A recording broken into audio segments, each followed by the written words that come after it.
is about to come in. So the first entrance for tonight,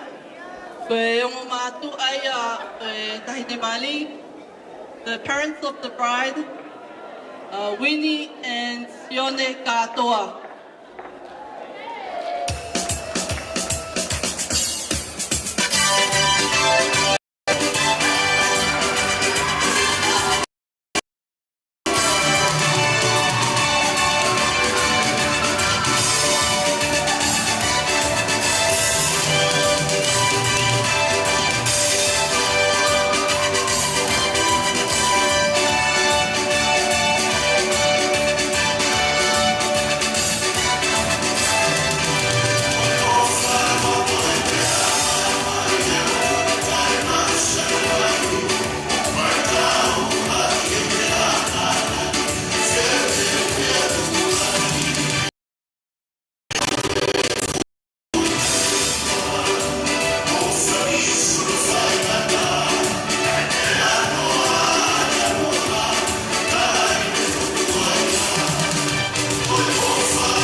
The next entrance is the groom's parents, Vika and Tupou Lavemaau.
Page boys, my flower girls,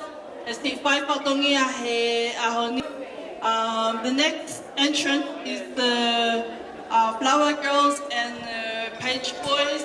I'm not going to say their names one by one because there's too many of them. So DJ.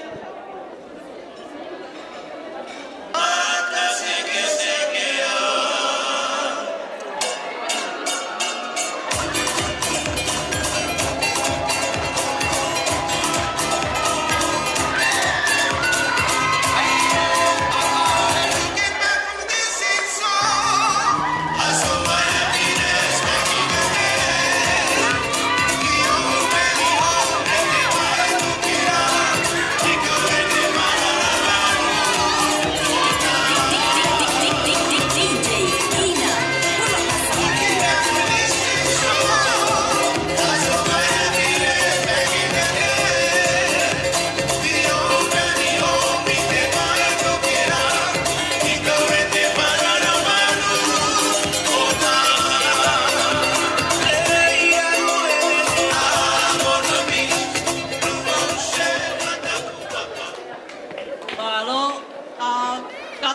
kainga ko lea ke penga ke whakaatata e hala, ka pākoe hakau leka o kuiai, ka take o pukumeho mo whakawhanau, ka ata e hala ke whanonga e mai e tau lai. Koe whanonga hoko ko ai sea mo Anita. Suave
Katoa, ka koutou o peunga peia.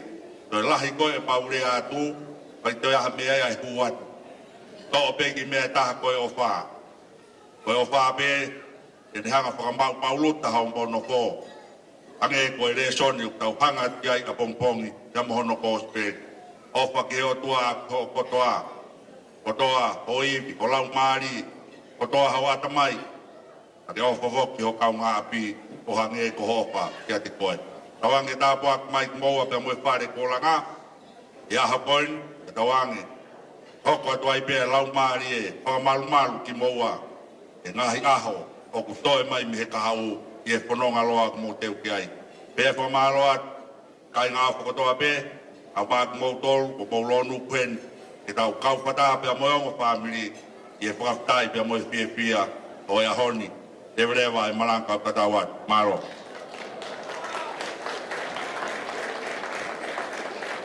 Palo a te kau e lea whakalotola ki o mea mali hea. O sipe ku whakapohaa, peo koe atu e whakapoponga me whamiri tamai ana. Ka o sipe ia pe hoko atu ke topi e keke mani e o mea mali a honi. Koe whakamanatu atu pe, ka pākua hanga tau alunga ke mō teo pe, ke koe hoko pe walu e whakaata o mai tau alunga. Ka pākua hanga tau alunga pe ke tala mai ke oanga mo whasi ke DJ, ke teo e kai tau alunga, ke kulahi ngahi tau alunga, pe sisi ke taimi, na tau sāpate tau tau heni kai ke lawa hataha ki saione a bongbong. Ko ia, mahalo ngahi, mahalo ki mauloloa e tau nofo, sai ke tau ki tu o whawhau, DJ, ka taki o tai mai hawhasi.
o ana tai mi e ni kata.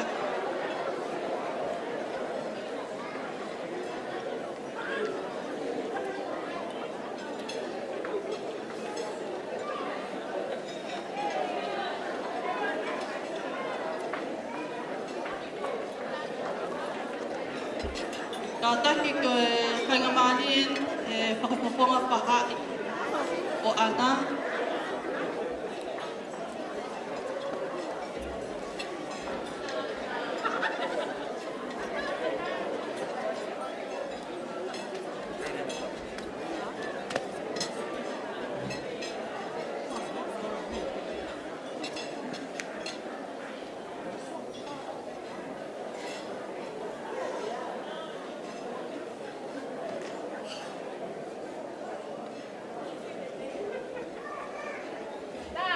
DJ kata kita pai hapat mahalo o kei tu ai to kita ana lea pakapoponga DJ.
Kokore ke hupanga e katap. Osi. Osi at pe me he man. Katuk ke hupanga. Oko mana tu mau pe telele atu I he family for I baba. Pea koi Palestini na ne fai erea ki ai tongo mātua koi. Pea kou manata tuki mau pe ai rea mahuinga me takatai ki Palestini kua mama. Ae ne pehe o tau mono ia he kulere pe ai la a hoa e ua wha he aho kotoa pe. Hoa e ua wha. Taime ko toa e la a feitu koe, ma whana pe a fia feitu koe. Pe a taime ko hike la a ke feitu koe, ma whana pa fia e ta whaaki koe. Pe ane pehe, o totonu ke pehe pe, ango mātua mari o e aho. Fia pe me he pongi pongi, hoa e ua wha. To e viro mai ai la a e feitu koe, ke fia mai ai feitu koe, nai toki hiki mai e la ami. Pea nane pehe lewa, koe ngahi ofa fungani ai eiki, o kwhai mai whahinga e tanga. Ko ke manatu I pe ngai kupu I lea, ko ia ka kuki fuolo. Pea ko alfoki mai holo ai motua ko. Ka teu tōtau lalahi pe, wawe taimi. Pea ne pehe. O ku momunu ia, ki o mātua o e aho ko ia. O kuaia e ki o wha ki moua, me he pongi pongi, ki he hoa tā, ki he fiafu, po uri pea toi au ke aho hata. Hoa e ua wha, ki he aho kotoa pe, ki he mahina pea muita. Ako tui koe, o kou whi ahi hake pe, nāha no aonga, ai mea ai Palestini he aho koia. Ko tupuanga e ki whinamotua ko wini, ko ene tangata iki, o kulahia ia te ao. Ana mau toko tahaua, pea ono whewhine, pea koe toko ono tangata. Talupe na tupu hake ki whanau a wheturi, pea mo te vita eke. Ko ki whanau tupu I he ngāu e la e tangata eki mo e lalanga a wheturi. Lava peo fua e kawenga kotoa pe. Ai a ko I he tō manawa mo e ofa ai o mātua. Lava I pēna ki whatongia ki sias, pea pē ki whamiri. Pea koe mea ko whahua ki pē koe lakanga koe e nao a tangata eke a wini, a te vita eke, koe tauhima, koe le o matapa. Ma whawhetau laka, pautalange, e lava ki te aiha ki lakanga, tamai e te vita ki te mawi isu stafe unga pē ai. Pea hoko ai pē ma moene mālolo koe ki lakanga pē. Koe ki whanau whewhine, koe lahi tahako kere pa kui heni pa monoa, hoko ki ai a nā uri. Pea ko nā uri koe whakahingoa ia ke mau whae. Pea koe hoko le vai a Ploniwin. Talpe tupu a Ploniwin, koe mea tatau ai. Anga rei, off. Pe hange taime taha, I paea e tahine lahi ai mau kingoa ke mau whae, I he ene ulunganga le. He koe mau whae ne whakahingoia kana whakahingoa kia na uri koe ne lahi a Polonuini. Koe mau konga na koloi. Pea koe mau kolo motu, koe kolo hau ia mau konga whae pa koe ilo pe ko na uri whak whaalaka ngahi kawenga ki ai. Pea pore ai, pa koe ia pe kulongo ata ho mau whaamiri. Pea kumonu ia a Polonuini. Tangotu pe o longo pe mo whae whatongia. Pea kumau pore ki whanau koe ni. Nau te aluha ke pe, mbai moe ulunganga ngā ue. Ulunganga tauhi ai lotu. Nau hi mui pe na tangata iki. Pea moe e nau whine iko wheturi. Whaalange ku a te vita ki e whetu nau iai. Koe tanangata nai manako he tāmea. Tangata tāmea lele ka ki tā. Pane alange pe ku ai maki fo i whasi. Ka kou peheange ane inei ke manako a wheturi a te koe. E kai ngata peo fo i reo ka koho poto he tā uku oe ki tā. Pea ku maulele mai aki pe hoko pua moe malolo e tangata iki whawheta. Kei nofo mai pe a kere ko whaofu ai a ngai hako nake ne tangata iki. Pea pehe ke nau whine iki. Pea koutui. Koe tāpua kia ke tangata koe aho. Ko luvat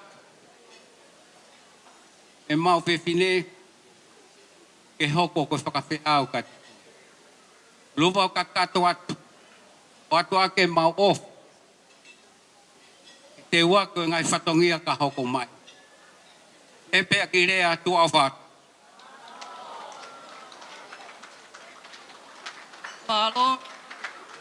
Malo si lea e toke osi. Walo tolahi mai o me amani. Ospe hili pe kuhoha a te tau hoko atu ki he tofi e keke e o me amani. Ka ki mua peia ka pau o koe ha ki o mole koe ki e nene e mau. Ka pane e fungahi e fute pe ato e ki. Koe ki e nene e mau.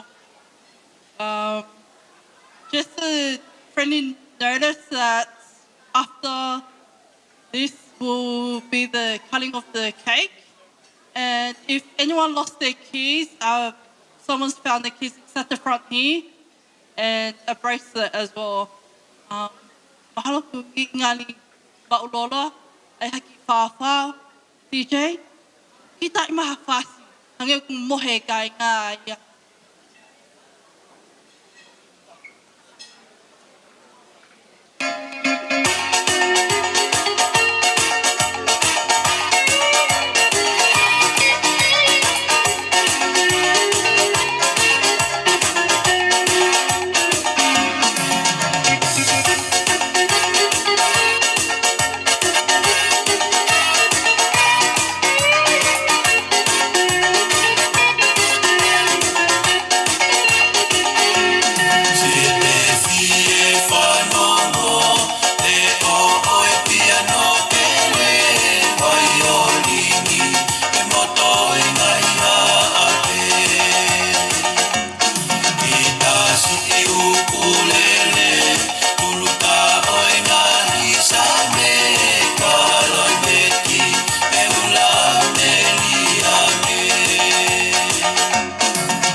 Malo.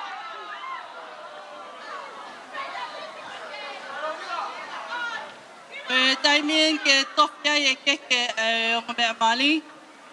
Now we'll be cutting the cake of the wedding cake. And after cutting the cake, we'll continue to the slow dance.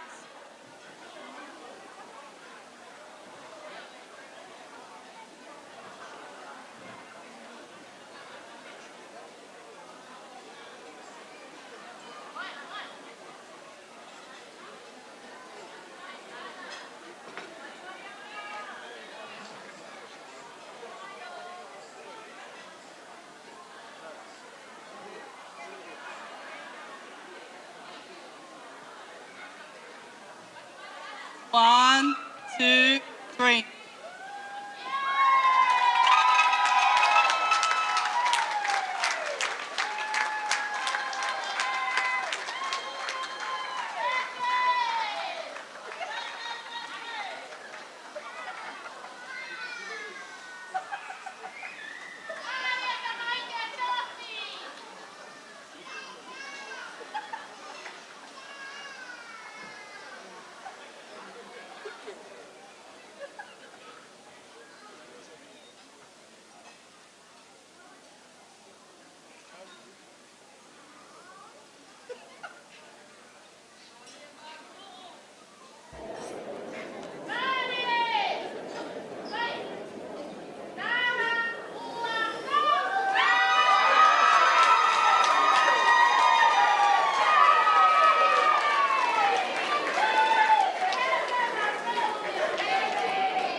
Yoko e kore atu ke o matua ana.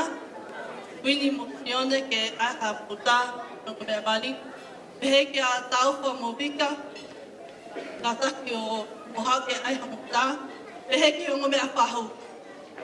Ka taki mo Lavemaau ke aiha mo tā mo o mea mali.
Mofilini, and I'd like to come down for the first dance, please.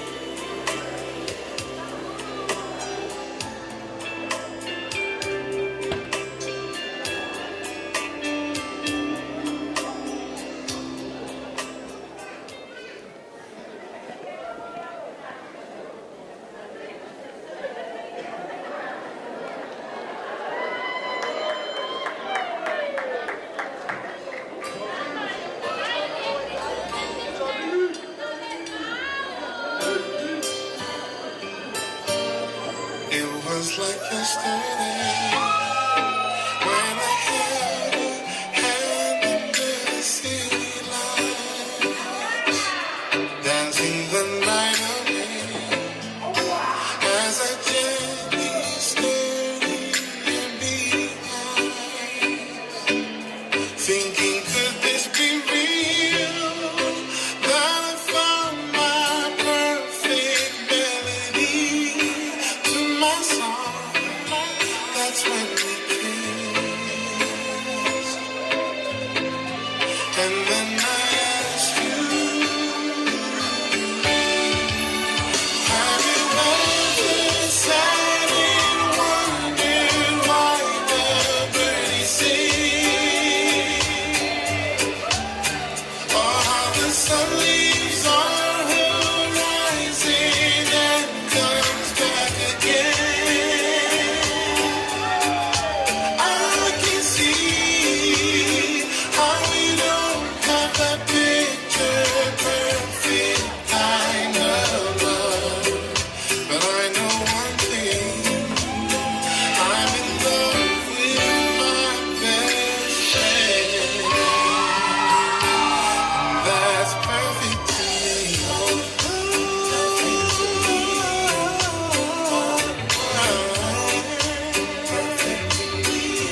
We were never apart. Every breath you took was a part of mine. We could sit and do nothing, and no doubt we'd still lose the track of time.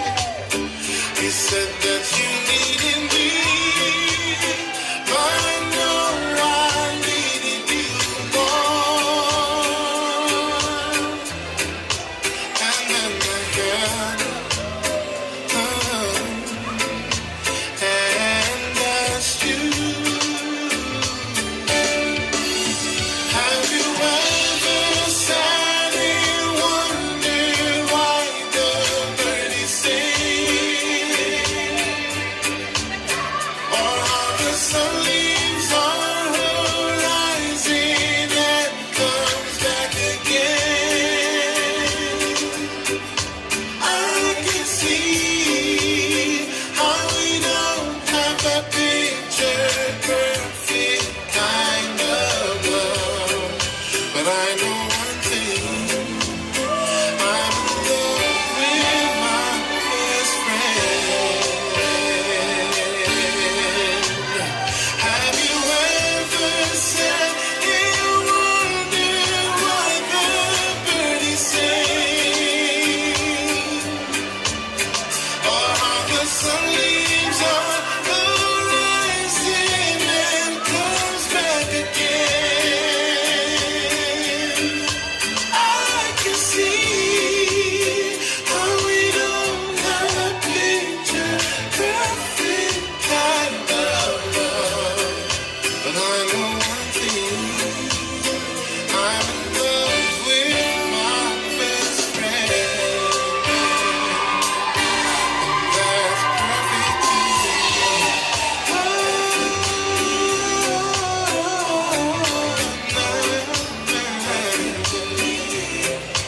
Perfect to me. Perfect to me.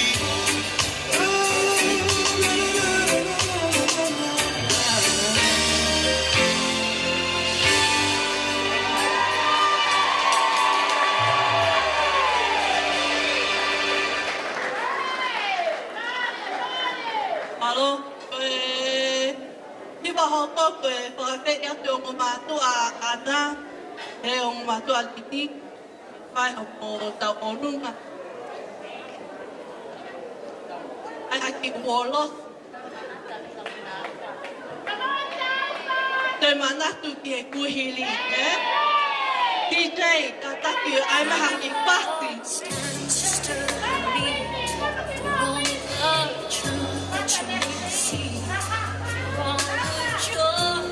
To my life, for all the wrong that you made right, for every dream you made come true, for all the love I found in you, I'll be forever thankful, baby.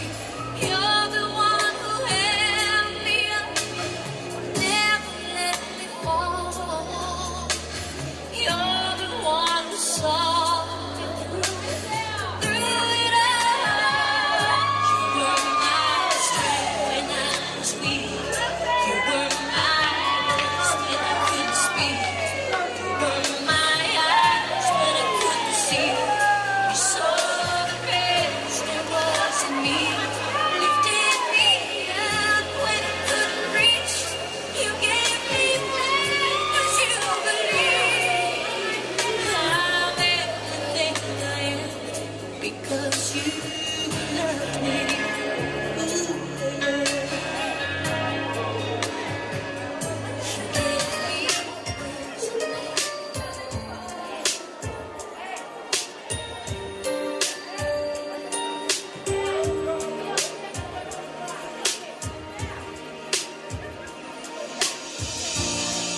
When I was a child,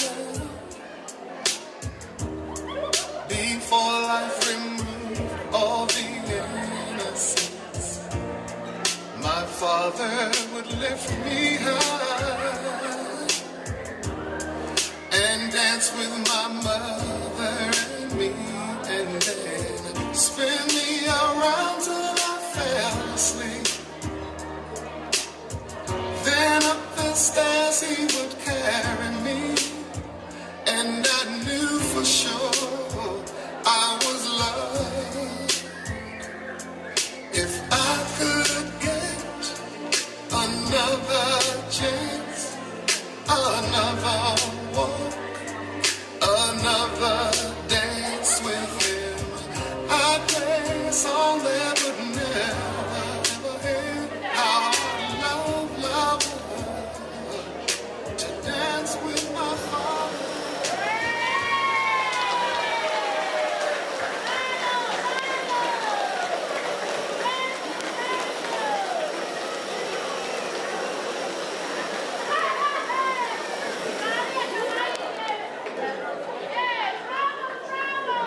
Paula, next we have the best man speech. I asked for Lavemaau for the best man speech.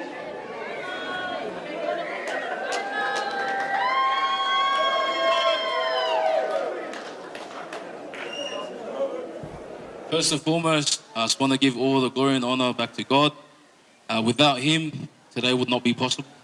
We get to celebrate this communion, this covenant, this celebration of love because of the grace of God. So I want to give the glory and honor back to God for today. But today, I won't take too much of your time. And for those Tongan speakers, I'm sorry. Sorry. But I'll keep this short. Thank you. I'll keep it short. I just want to explain the way I met Lini and just share a bit of encouragement for my brother.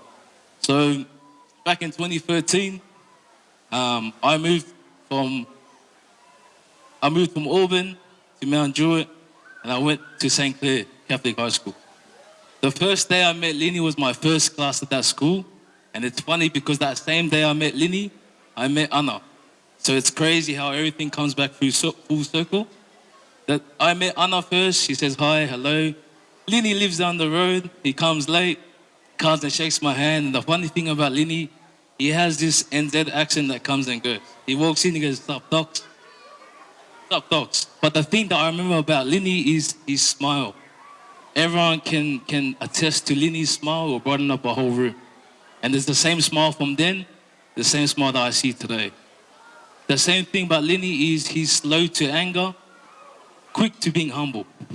Lini will never cause any trouble, first to show love. And when I seen that from my brother, I knew I had a brother for life. That's the first memory I met Lini. It might be minor, but I remember it because the first impression I seen him was a big smile, and everyone knows Lini's smile. He brightened up the whole room. And the thing I want to just encourage you also, there's an old saying that goes, it takes 2 to get married, but it takes 3 to stay married. It takes 2 to get married, but it takes 3 to stay married. And that third is God. Whatever you do in this endeavor, in this journey, I encourage you, my brother, to put God in the forefront of everything. It could be easy, it could be hard. I don't know how that would be. I promise you, if you put God in the forefront, everything will be all good. I love you, brother. Thank you for having this day for us. Eh?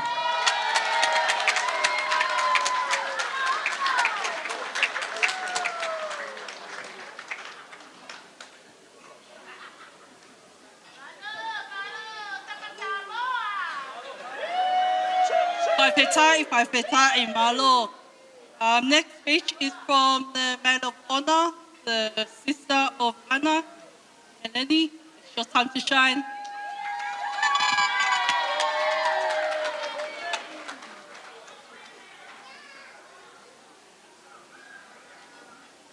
Whakatapu ki he otua makmaki akio ki he tau lotoloto. Whakatapu ki he au e ki. Whakatapu atu ki he kau tangata e whawhekau pule, mohata ki lotu. Whakatapu ki he onga whahu. Pehe e ku whakatapu ki he onga whamili. Whakatapu ki he siasi, pea moi kainga o whakatoa pe. Pehe whoki e ku whakatapu mawahe ki he onga tamaiki, o ku tuunga ai, e tau ahoko e ni. Kia Mofilini Lavemaau, pea mo Analiza Lavemaau. Good evening, everyone. First and foremost, I want to extend a heartfelt congratulations to the newlyweds, Mofilini and Analiza Lavemaau. Some may know me as Sione and Winnie's Whikaua. Others may know me as Anna's little sister. But tonight, I stand here to tell you who I am. My name is Heleni Evelini Katoa, and I am the maid of honor for tonight. I am the younger sister of the bride and second eldest of Sione and Blondie Winnie's children. Anna and I are only a year apart, so you can imagine we did everything together. We spent most of our childhood together in Tonga, going back and forth from Hahake and Hihifo. We were fortunate to experience school together, and one of our many memories we've shared was the countless times we missed the school bus and we'll be too scared to go home and tell Dad, so we quickly ran to school just to make it on time. I feel so privileged to have Anna to look up to throughout my life. She has always been an example to me of what it means to show love through action.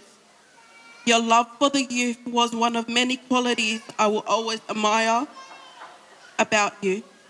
I witnessed you face your most challenging moments and your many achievements in life. My dearest sister, I'm in awe of how much of a beautiful bride you made today. Thank you for everything you have done and continue to do for our family. You fulfilled your duty as an eldest daughter, and our family is forever grateful. It's crazy, not long ago we had the same last name, and now you're about to embark on a new journey as a Lavemaau. And now officially, my brother-in-law, Mofilini. Thank you for loving my sister the way you do. Your love for my parents and siblings will never go unnoticed, and we're all grateful for everything you have done. Thank you for your kindness, sense of humor, and patience, especially when Anna gets ita, and we both know when she does. It's been so fulfilling to see the two of you grow together over the years. Mofilini, I'm so happy knowing my sister has found the truest kind of love in you. And I couldn't be more excited to watch the two of you blossom as husband and wife. Your commitment to each other is so inspiring, and it's been special to watch your love unfold over the years. Ko iki hiwa whakawhaamili nai tupu ana hene kei si'i. Ko eiki ke hoko ko kapiteni he wakani. May God be the captain of this new journey as you embark as one. Wish you both a lifetime of happiness, understanding and joy. I would like to invite everyone to fill their glasses and lift them up as we toast to the newly wedded couple, Mr. and Mrs. Lavemaau.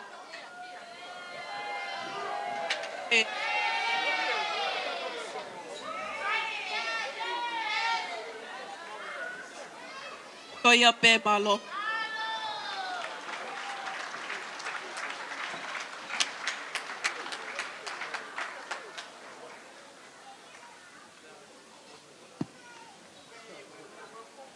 Malo Heleni, Lea Kalotolahi, Mawhana. Hili pe kuhoha a, e tā mai DJ ha hipa hawhasi. Ka koe whangamali ke he whangawha e a ana. O hili pehi ai whasi e tā atu. Ke whai mo ngai whatongia whangawha e. Ke wōau ke DJ ka take tai mai hawhasi.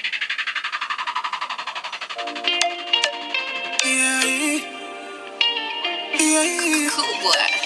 Now come and flip our rules. I know you like me, I know you feel me. I know you want the life around me. I know you love me, and I love you too, baby. I know you like me, I know you feel me. So let me put that ring on your finger. I know you love me, and I love you too, baby. Me say, then I'm loving you. Janja kita, kicking this just know that it's nothing. DJ Kina, pull up the song then. What? She be my woman, woman, woman, woman.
Patongia ai whangawhaere kia ana he oa keke.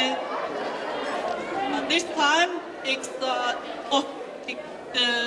cake offering gifts to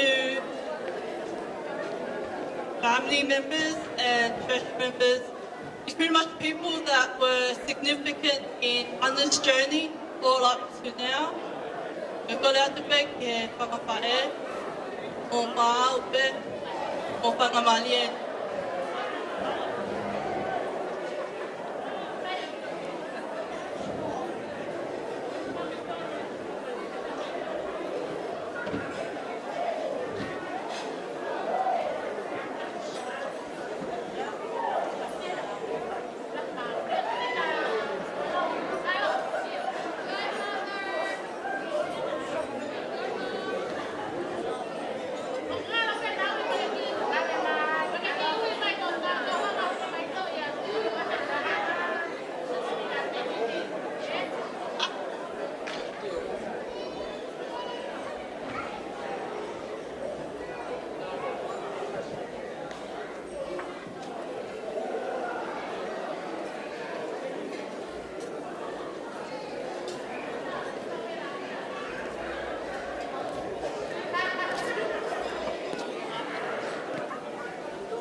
Kata kumpa kau bis kau ke kerja Analiza Lavemaau.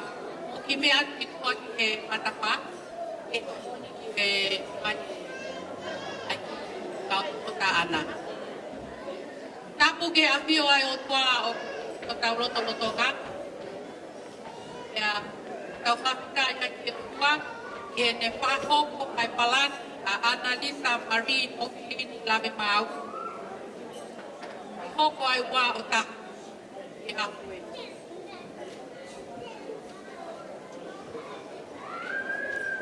Pea kopole ke hupanga i te ngāti whatapu o tapuat wani. Kai ata muka i he whakapae a Analiza Lavemaau. E whahoko tau whatokia i he pia koe. Koe aho o e wale ia tama. E o kala pe e kanangana iki ai puhi ai kelea puka. Tā silo ai vai o ata. Tā hine ko Analiza Lavemaau.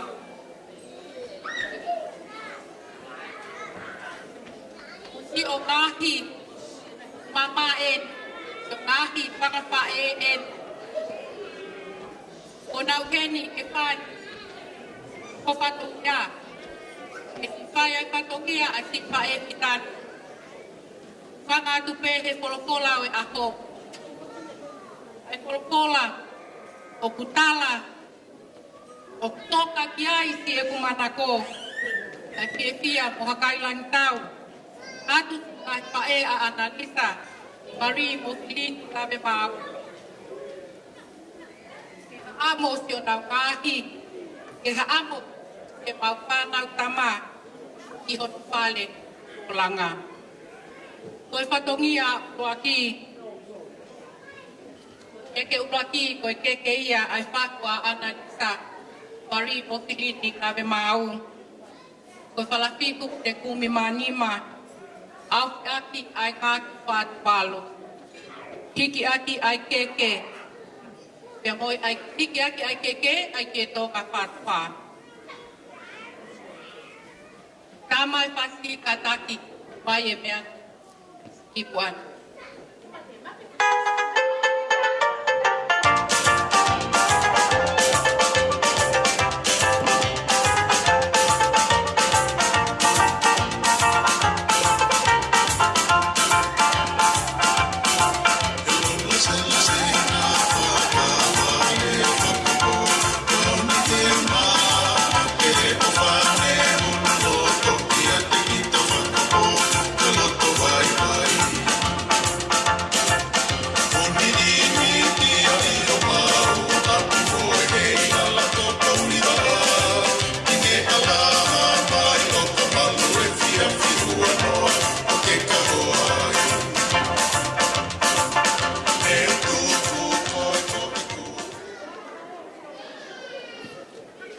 Koe ke hono wa.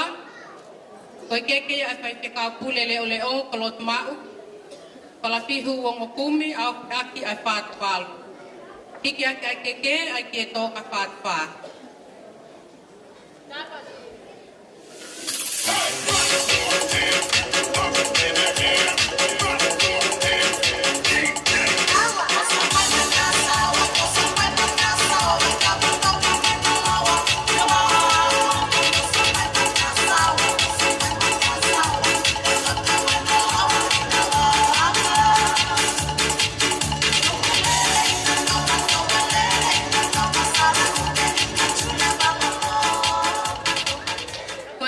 Ai whai te kau pule leo.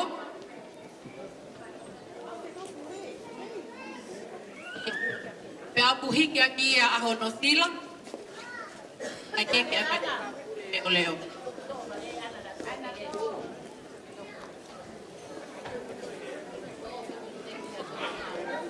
Ai te kau kurot ma.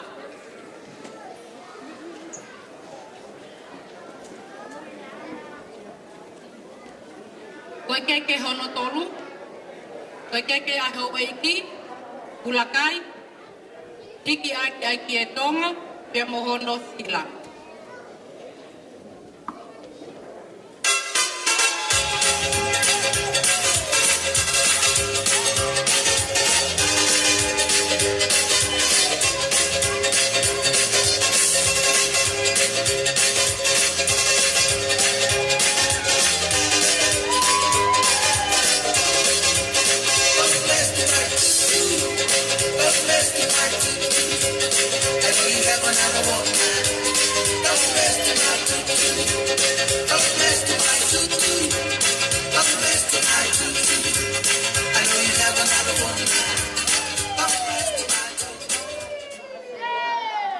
Koe keke hono pā, koe keke ia ai whai te kau te one ale, hiki aki e tonga pia mo sila.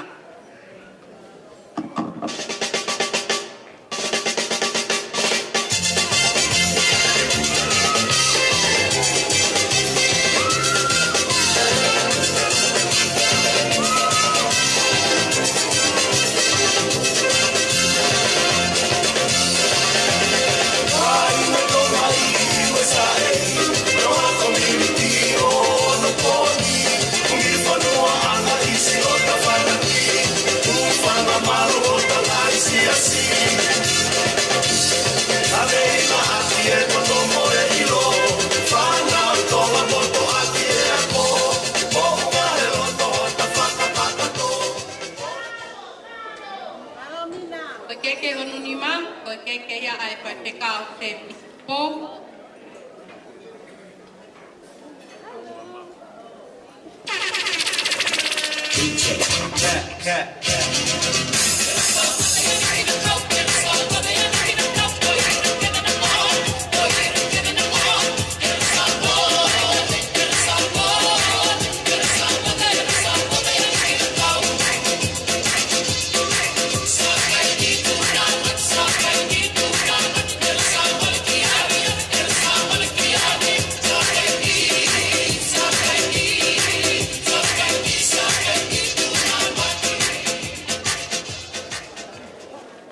Koe keke hoko, koe keke ia toketa hikeate unonua, koe kie tonga kiki aki pia mohono sila.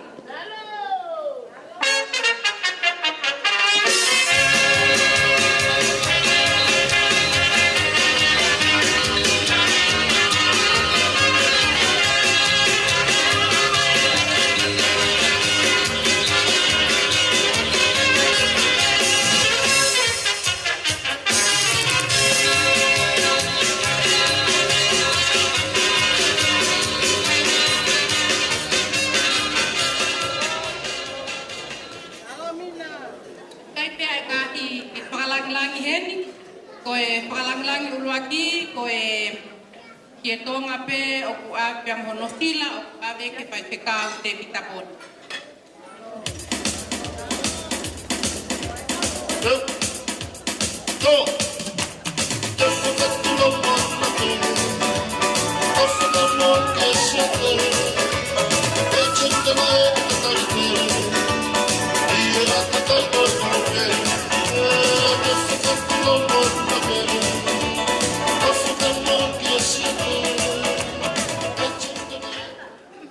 e palaklangi hoko, ko e aveia ki e ka toke tālo se alemone, ko e ke tonga pia pono sila.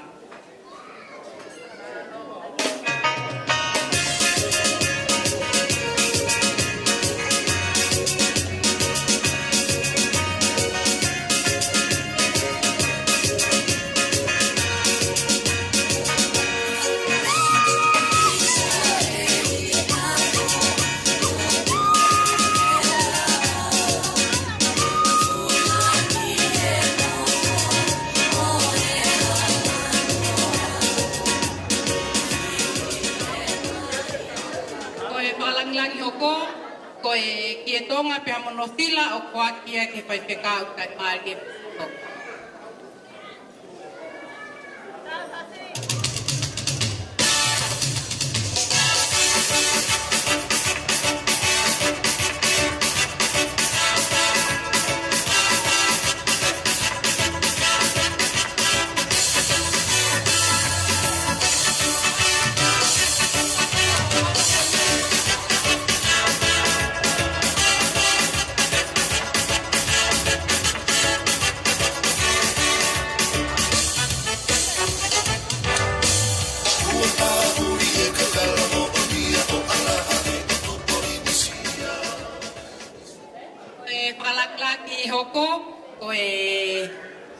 Tonga pia mohonosila o ku ave ke se kuata la o kulela a pia mtuya.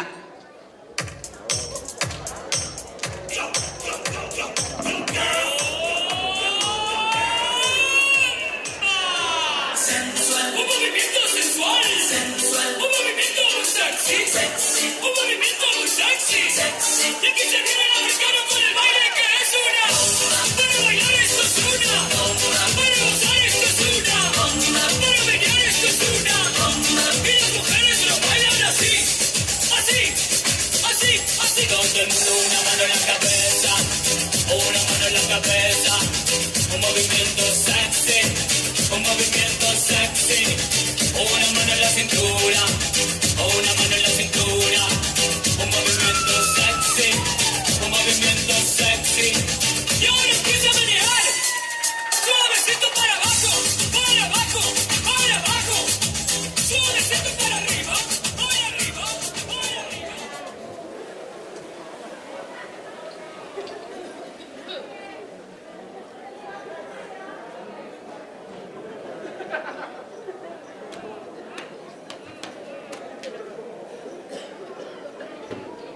Ko e ngahi wala o ana, ko e wala mari, ko e kie tonga lau wange au, kie tonga lau te au e ua, ko a kie aki ai kie ha amoa, pamolu aki a lau te fuhi,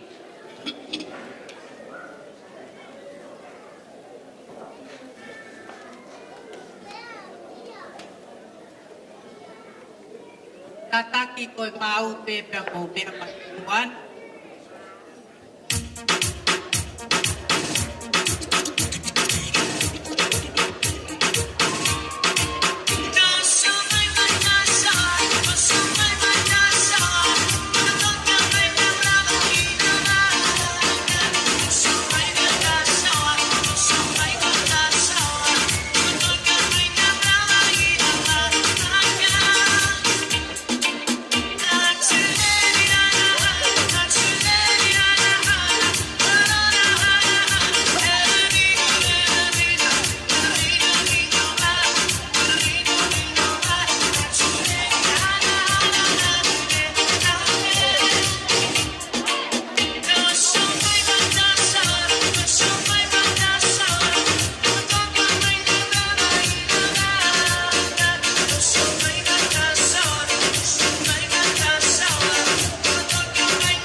Koe wala mai na ana Mofilini Lavemaau, ko tie tonga lauang iau, ko lau te au e ua, ko aki ake ki hamoa, ko amolu ake a lau te fuhi.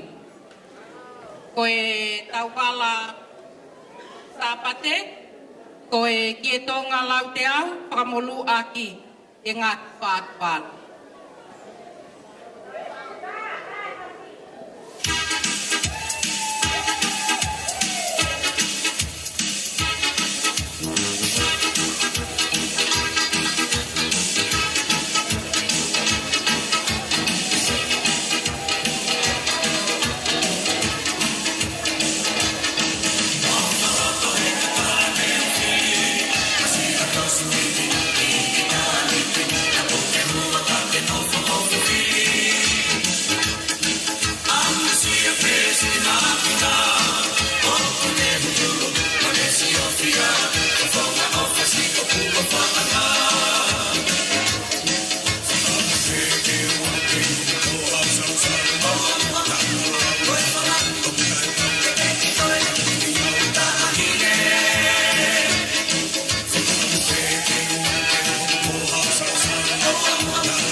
Koe wala sapate ia, koe keto ngalau te au, whakamulu ake ngat whaatwal. Koe wala kai, koe keto ngalau te au, whakamulu ake ngat whaatwal.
Tonga lau te au, whamolu aki e ngā whātuwalu. Pea kia i pea kono wāla ki he kawa, koe kie tonga lau te au, whamolu aki ai ngā whātuwalu. Koe wāla ia e kawa ana.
koe walaia ki hono kawa, koe ke tonga lau te au, whakamolua ki ngā tupatupa.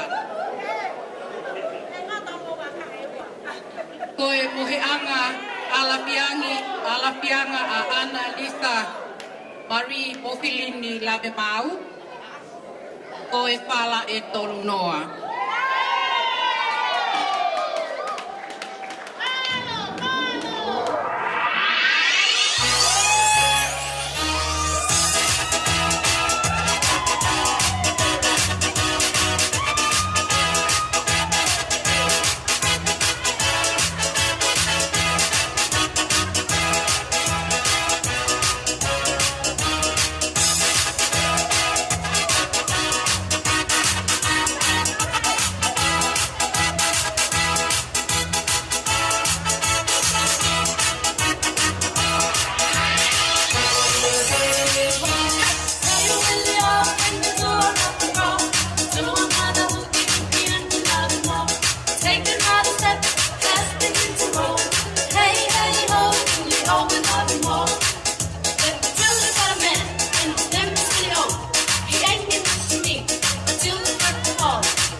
Alapianga a Analiza, Mofilini ka Lavemaau.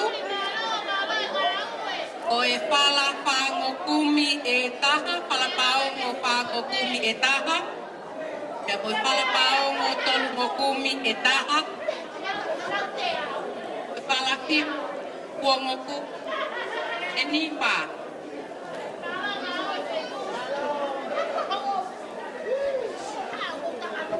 Oe whala e tolu noa. Whangokulu, whala paongo whangokumi e taha. Paula tolu mokumi e taha, e palaki uo mokumi e timba. Malo kau pepine.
Koe whalapaongo uongo kumi e tahanima.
kia ai pati te kumi manima.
Mofilini Lavemaau, koi Paula e tolu noa. Paula paongo whako kumi e taha. Paula paongo tolu kumi e taha. Paula pihu kumi e nima. Paula paongo wongo kumi e taha nima. Paula pihu te kumi ma nima e nima. Paula paongo te kumi ma nima e tolu. Nakaya kia ai pati te kumi manima, au pia kia ai ngatu huongo fu. O kupati ai a koe whalaia e tō noa. Nakaya ki ai pati te kumi manima, au pia ki e ngatu huongo fu. O kuati kotoa pe ia ma ai mehitanga a we. Damai pati.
O kuaki Katoa peia ma ai mehitanga a Mofilini Lavemaau o Siosinita a Lofi. Tama pasti Siosinita me a mai kipua.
así. Ahora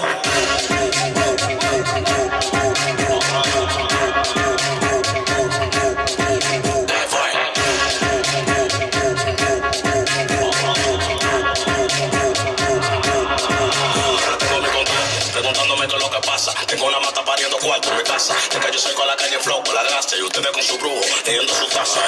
Es lo que tú dices, bellaca. Me gusta la colombiana así, de berraca. Que le des paca, tenemos la paca y como un pelotero, de la saca.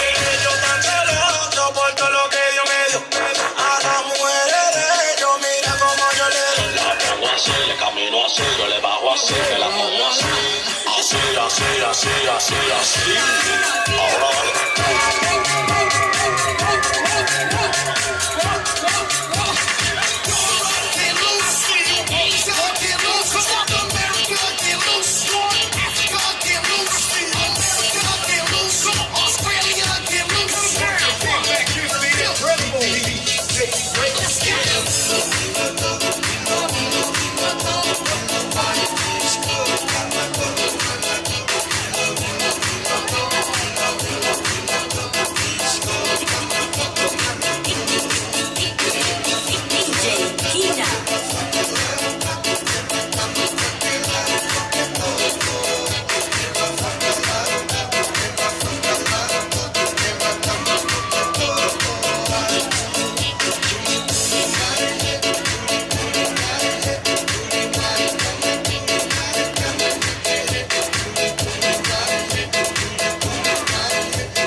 Moimoi anga mau o ana.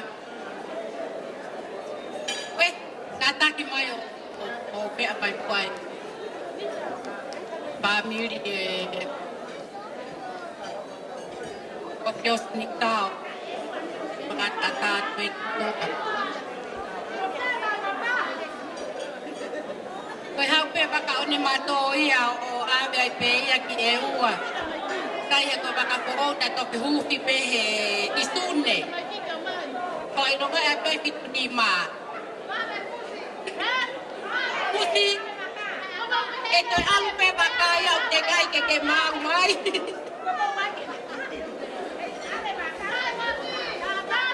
Pasti tamai. Mali.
sweat shoes. Blue sweat shoes. You can do anything but get off of my blue sweat shoes.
Katang pamolmole pe ku petutak pe fine faleni o tau kito mu ya ke ho wata. Ko ki pato nga pe ya ke de papalang bai tau to mu ya ke ho wata. Ko mu akama o Analiza Mofilini Lavemaau. Ko fala enima au aki ai toka wanoa takai aki ai pati. Pea kia I pea kuhono a koe ne o si pahoko pea a desia, kuhono mohe anga mau pe eni o mai. Kataki po, pea mai ai pe kau kono ka katau. Turi atu he kau tomu ya kai ho wai tahai. Awi, tai mai pasti.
Ke toka wanoa. Pe au tau peia ki hona api e na kamata aku. E toki ope whakapae o awe o tuko na aku no panga o ana Mofilini Lavemaau. Thank you! Kaya batu koe maisio ataia o kio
malile ia ai whaipatoki ai whakapae a Anamari. Mofilini Lavemaau. Kaya aki tō patongi ai kai ke tau pe mofoto kataki. Ko e aka peia e tau konoka. Tau tō at pelelei kat peko e koko na uri moson patai. Malo o fat ka motol ko to ape.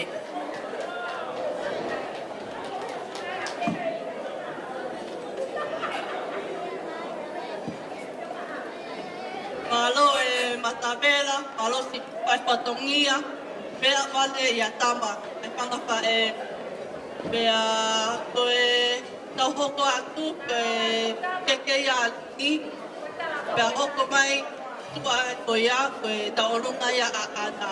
Ka kimu aia e DJ, ke tama hapasi, ai vaisi o ata, me ki whahewa, si fua patongia, lahi kuna whai moani, e kainga, mo heke ke lava e wakai e ki ewa e koroa ku mo pai. Oni mahal ko aunga ke te kume hawaka. Mo oni ku osmoto e wakai e ku koroa ku mo kuaki. Ka taki DJ, tai mai hapasi pai tio ata.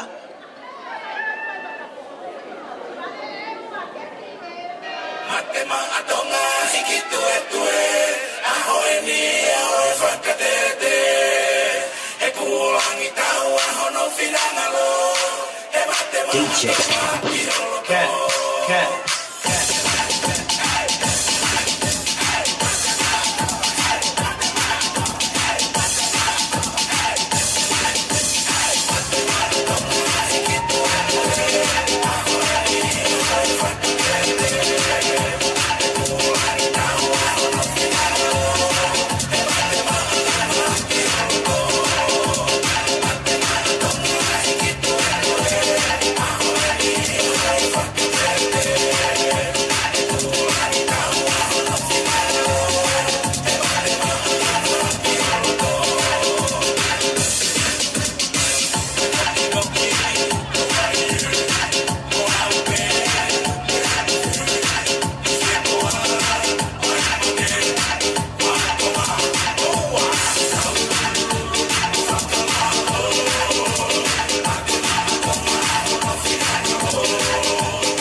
Just an announcement, we're got a missing keys for a car.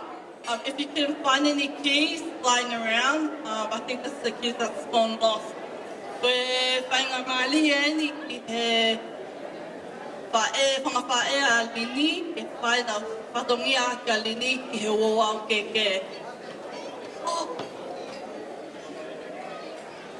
This time it's going to be Lini's mom and aunties with their offerings. It's their time now to give out gifts to people that have helped Lini with this journey all up to this wedding day. Yoko e patongia i whakpae, ka Mofilini, ko mo whainga mari e. DJ, ka taki tayo mai hapa te kei ki tau mau.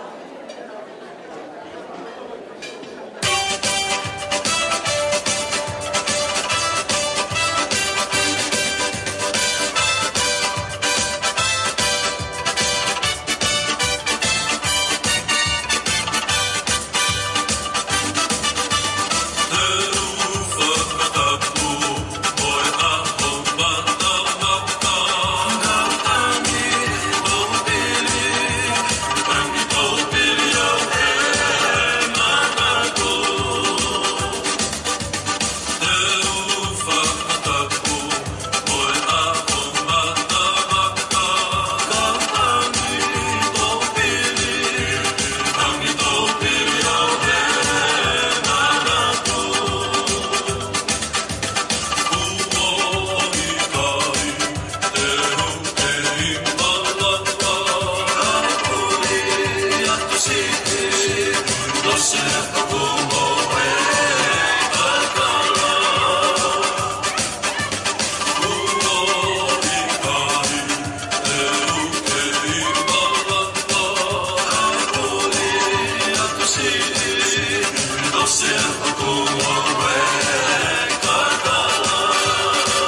Mofilini Tupou Lavemaau.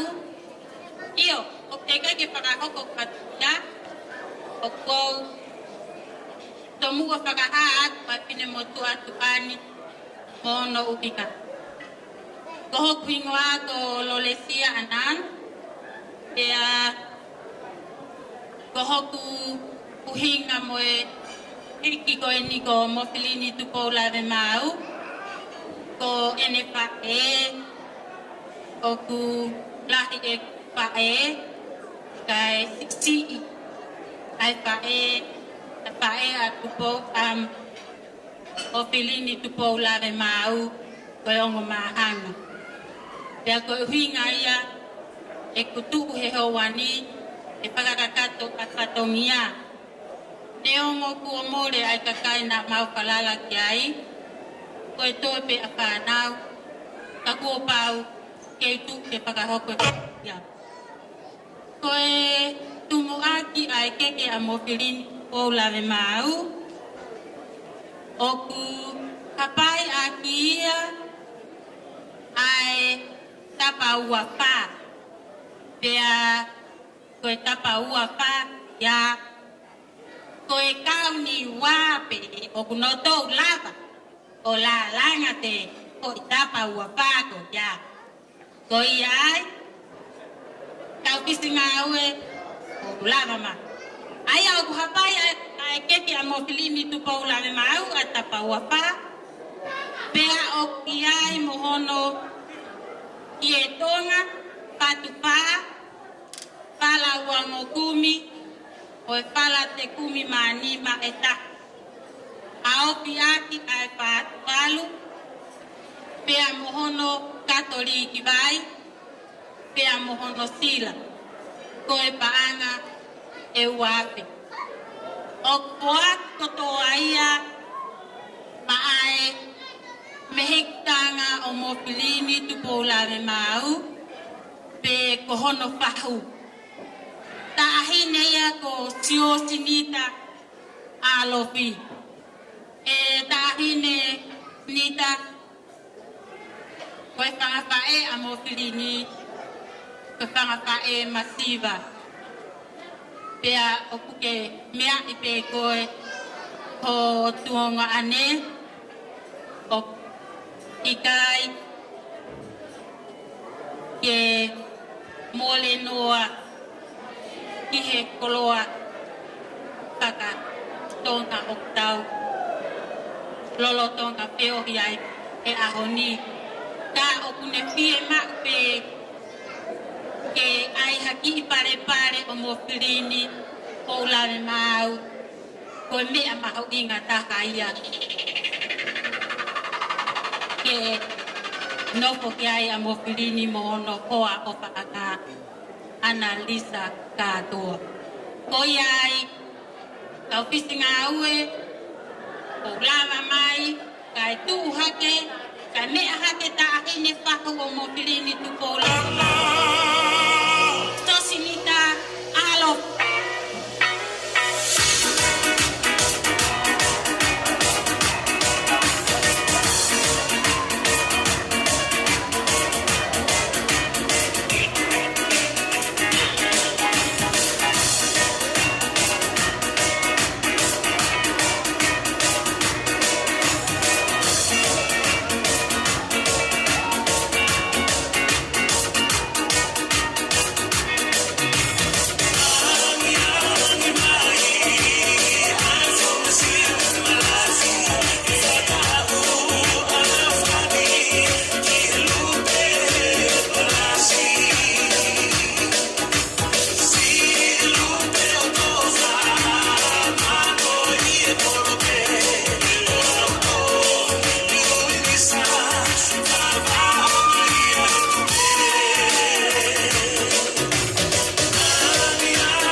Mole ke kokina tolu oku anaku ke kikoloan kata pamepore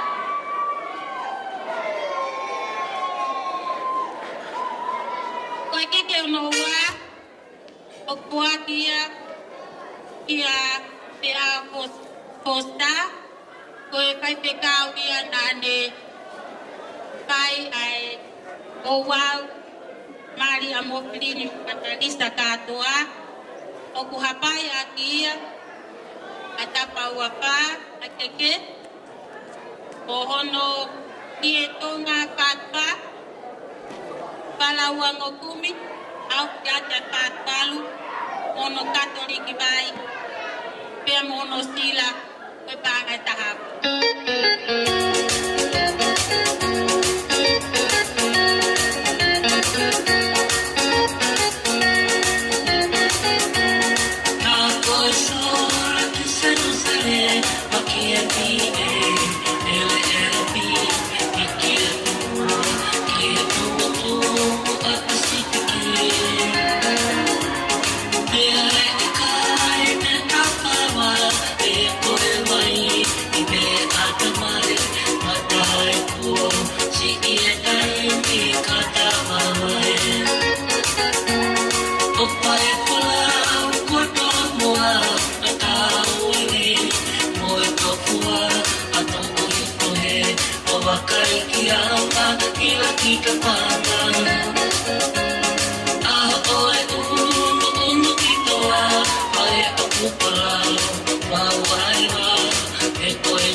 Koi keke pakalan o ata pa.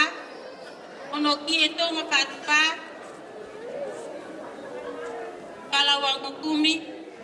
Au piaki ai potanga toka wanoa. Pea mohono sila. O koa kia. Koe panga taha. O koa kia. Maasilia Lino.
Lavemaau. Pea na e ohi pe ia ke hoko koe whakalaki o sosinita Lavemaau. Pea koe o pepine koe ni, o pine motua koe ni, koe o pepine ia ai whae tangata a taupa nea Lavemaau. Kana e ohi pe ia ke hoko koe whakalaki o sosinita Lavemaau. Alo. Malo.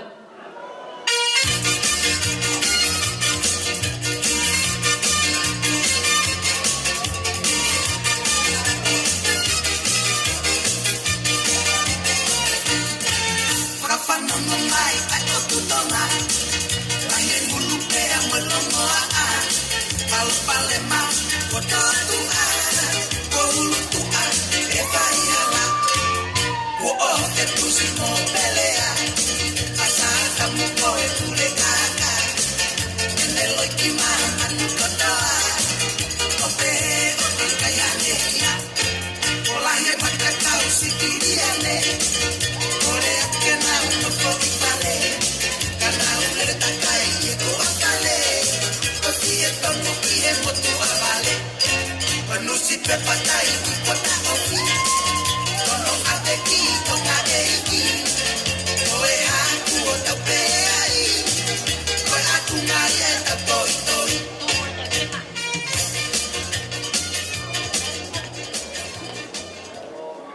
Koe keke paraosi, koe keke ia a you and me. Malo.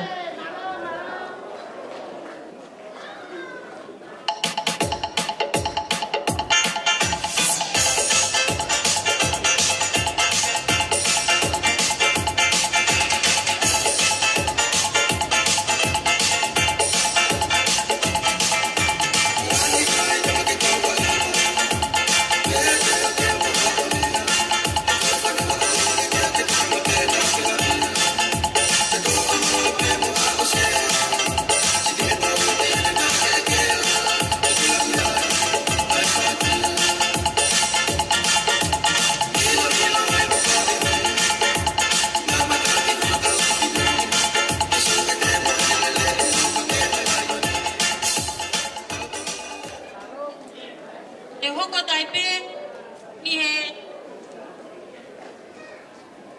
ahi ala o Mofilini Tupou Lavemaau.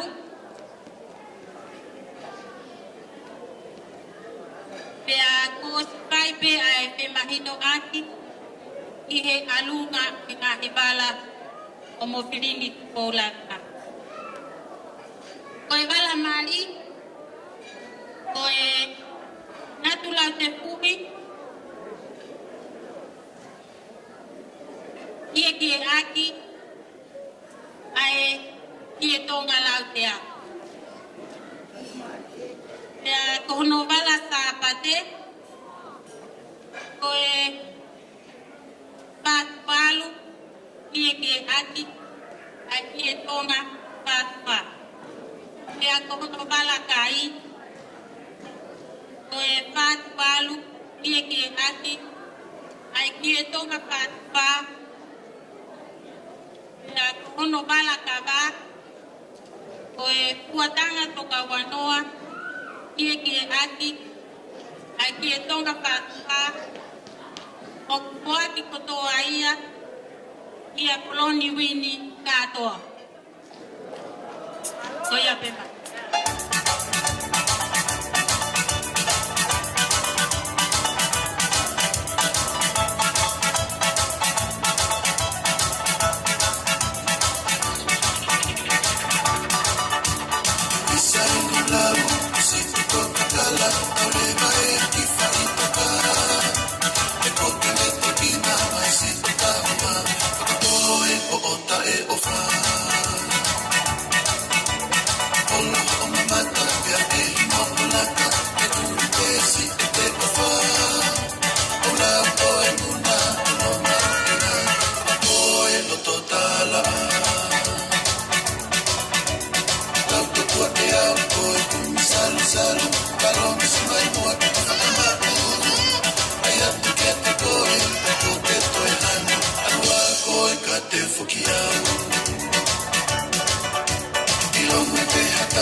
Analiza.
Malo, tau company, tau onunga ana. So we're about to invite Anna for her first dance as Mrs. Lavemaau. Tatakpe. Tatak mga kare. Koloy dahan. Tau ya.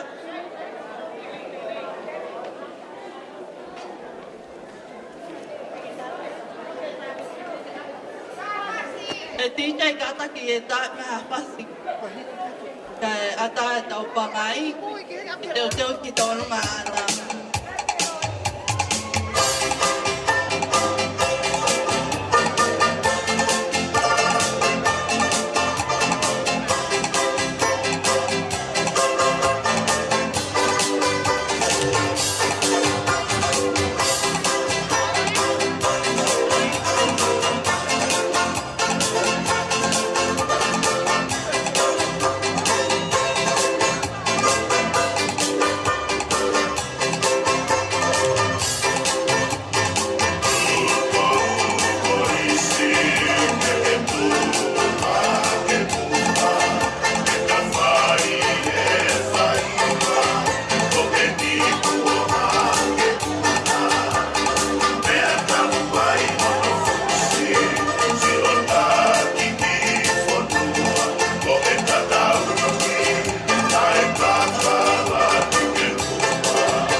Malo apito Paula e pasti kau pepine ko na pede pai tio ata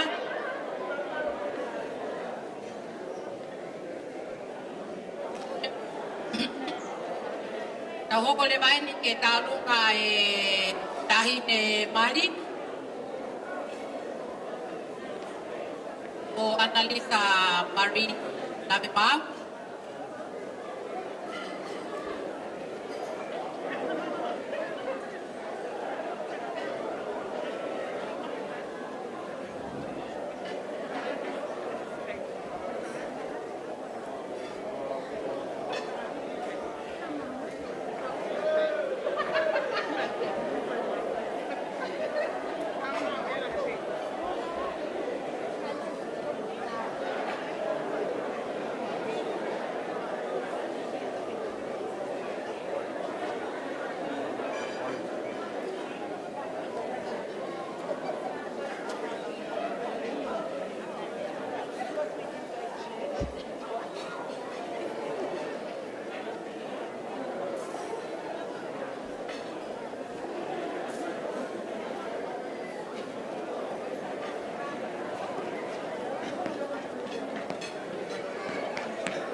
Malo ko e taulung hai ne tahine mari ko Ana Maria Lesina Mofilini Katoa.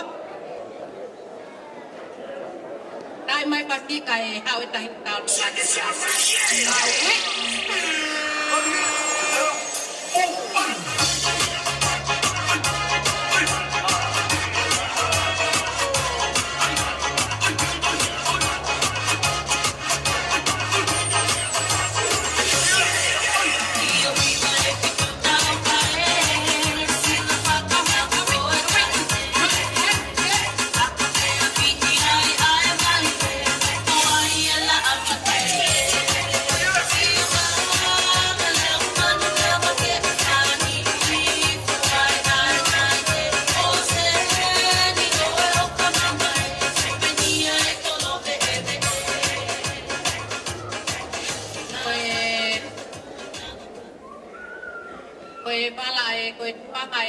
tahine taulung ka palau pia mohono teki o kuaki peia ki no peitanga ya Analiza e tuate lolesio o kola ke peitanga ana ki ha papu ke teki Analiza Lavemaau.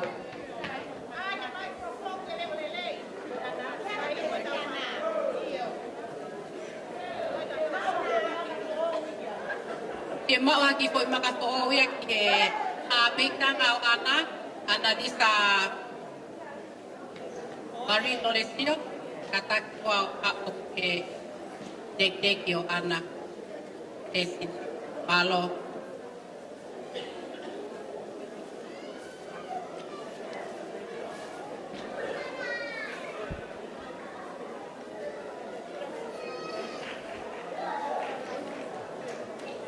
E faz verdade.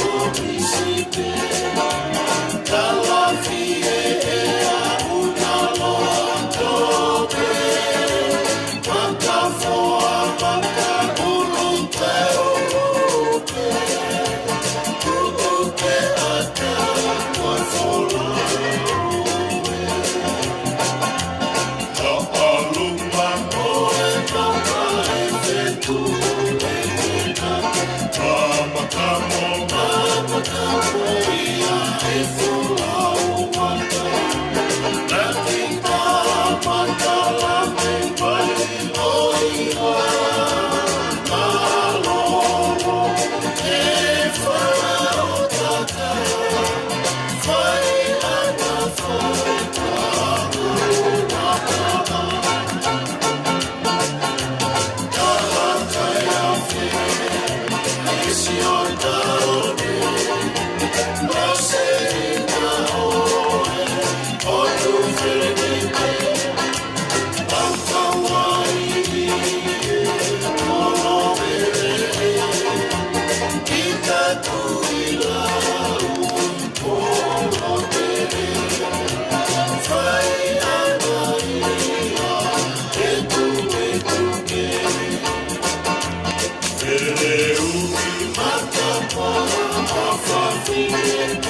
DJ tama ba kipas?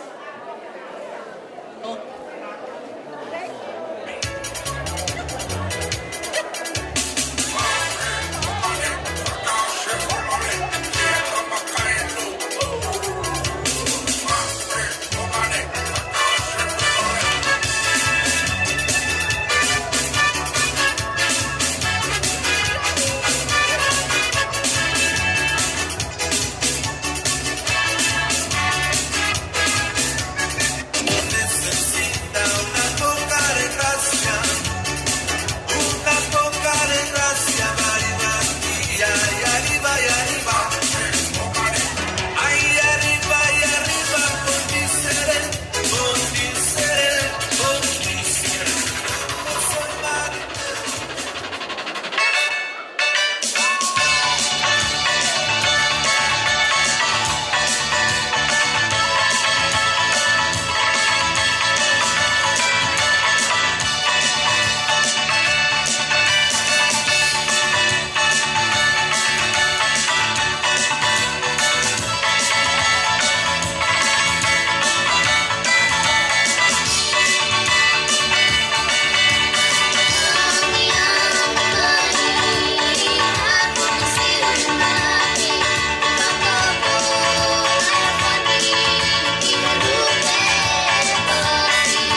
taurunga whahua ana.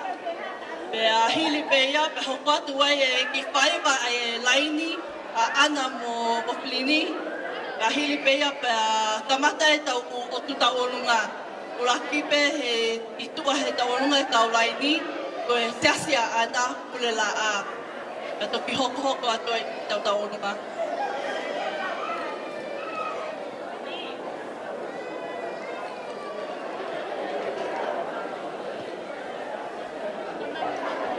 Pamore pea e titei, pamore ta mea. Tai mange losse o pere hake, ka e potutua te ngawe ki loto katak.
panga eiki o aho koeni.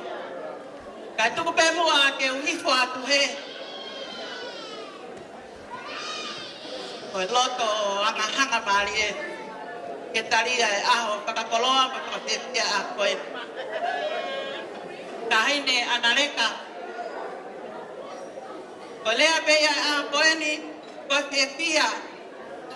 Whakamalo.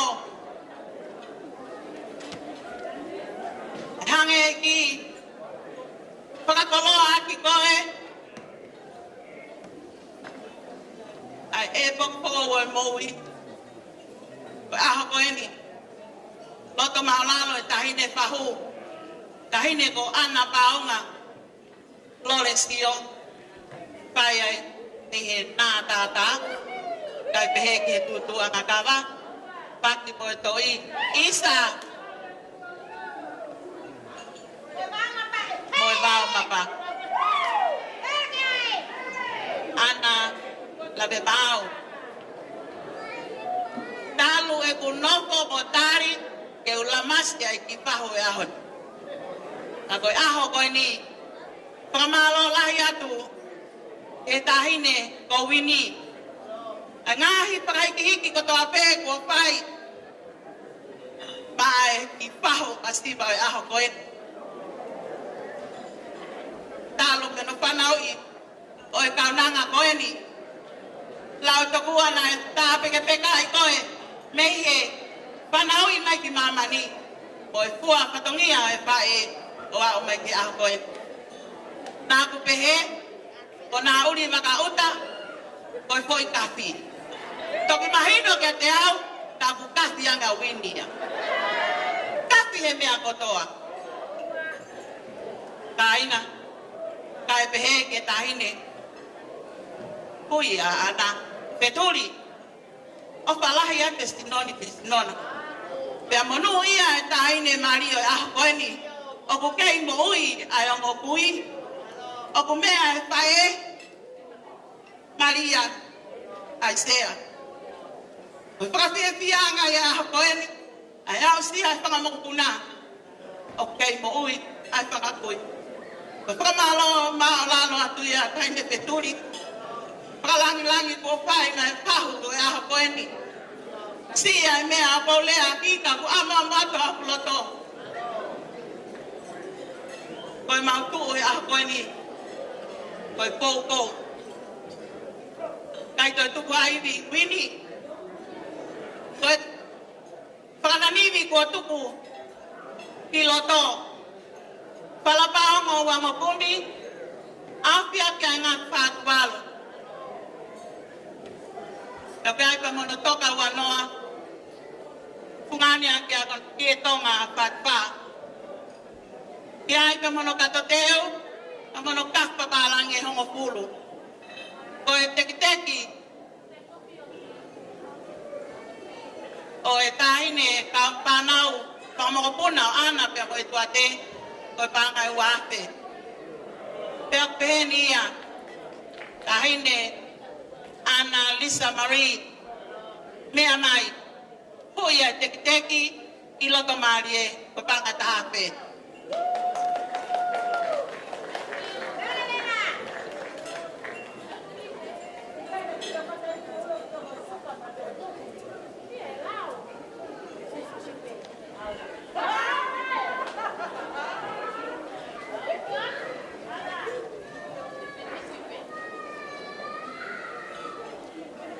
Hui ana. Whakangopua pe i he aho koe kia te koe. Ho aho e. Whakalau noa e whakamokopuna e whahu kia te koe. Patawange pe Lista Marie ke hoko kia anala. Angalelei talangopua he mea kotoa pe. Paus ke patongia. Kataki koe pala ua ngokumi e ua. Awhia kia ngā whātualo. Koe teki ango kaunanga koe ni loto koe pānga e tahape. Tupe mua ke korea kia te koe wini. Lavemaau. Koe koe ni au kui loto. Sia mea pauka amo ato mau loto. Paspasi mai. Ko wini pe koto no tau he mau pae. Kai to ya hano no tau he wini palaka ya na uri. Pe pehe pe ia. Ko ia. Ko I wini malo pau. Palang langi e pau ko eni. He ko ya ngai mau tu. Mau Tupou ake pe family to ko si. Kau pepine toko tolu, ko lahi taha, ko la tai horeva. La salo ko ne hiki atu, ko ne mamao atu. Pea hoko ki ai e pine hiki ko ni a wini pe opasione, tahine ya ko pari a estea, kau iheni lot pare ko. Ko pine motua kuraha, ko pae, ko sisi taha ya, family ko. Na toko taha pe hona o tonga ane, ko Alex Tio, ku iheni ono poha.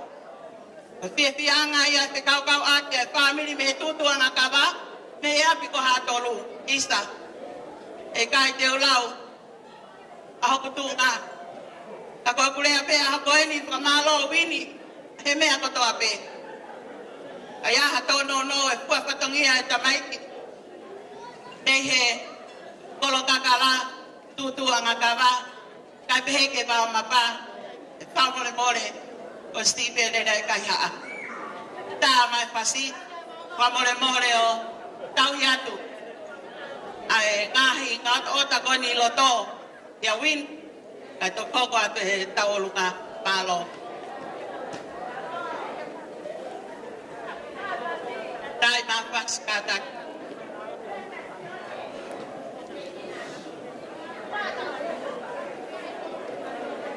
damai pas taulunga kataki Lesina makin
So now we're just going to have a performance from the bridal party.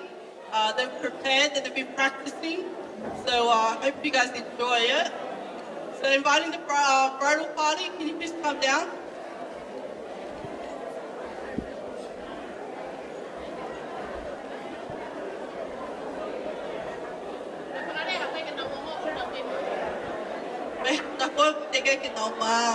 DJ, tatak betul tak maaf.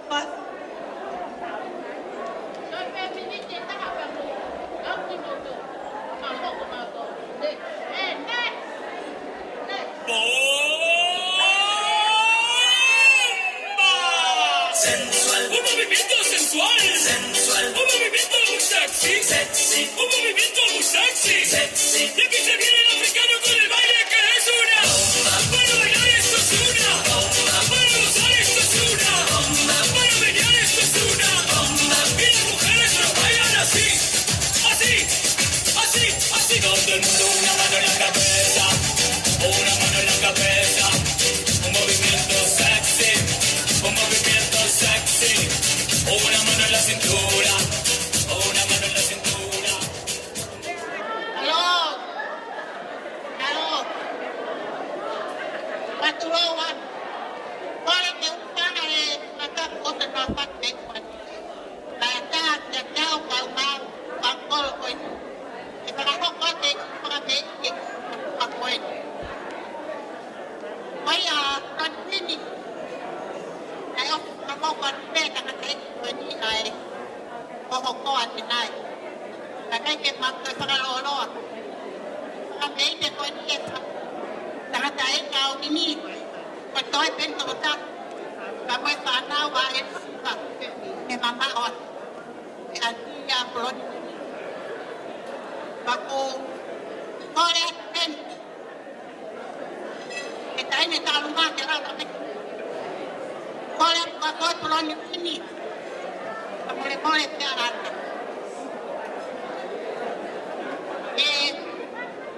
Nakam. Ada mai pelon ini. Kau dia tek kau ini. Kau tak mai tol wae. Kaya kau wae. Boleh, kalau kita pun dahulu, tapi aku tak perlu itu. Kalau ibu kita tak okey, kau kau dah. Boleh tapi ni, orang apa kan, nauli ay tôi đi qua bây giờ cái gì cũng phải đến cả tôi là quan trọng bảo có lẽ người ta mới tập tôi vào bạn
Kore ke u whakatulo wat. Kata ka mau tonga kau katai he pia. Oi kau whapiri fo o. O koko he a koe. Kata koe ki pia koe ni. Koe ki taulunga pia e whapiri a fu. Kata ka whamore. O mau mai ki loto ka taulunga tau tau. Kore atu ki he tahine Plonwini. Plonwini. Kata ki mai. O hau hui ki teke tahine taulunga. Plonwini.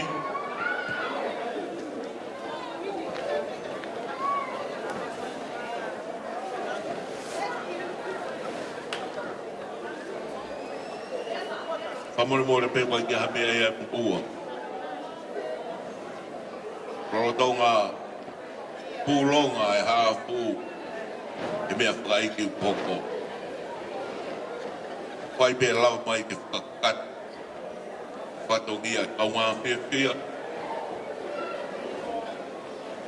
E whau whamiri po oko hoko.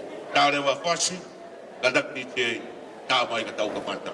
Heu ngai tā lunga pe, panga pe tahape, maro.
e familia Mofilini e hoko atu pepe a kiri pe hoko e tawalunga lai.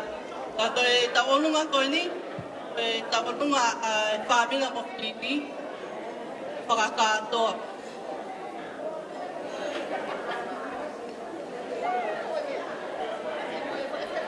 Ka koe ha pepe a mau e support ma e wha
Tapu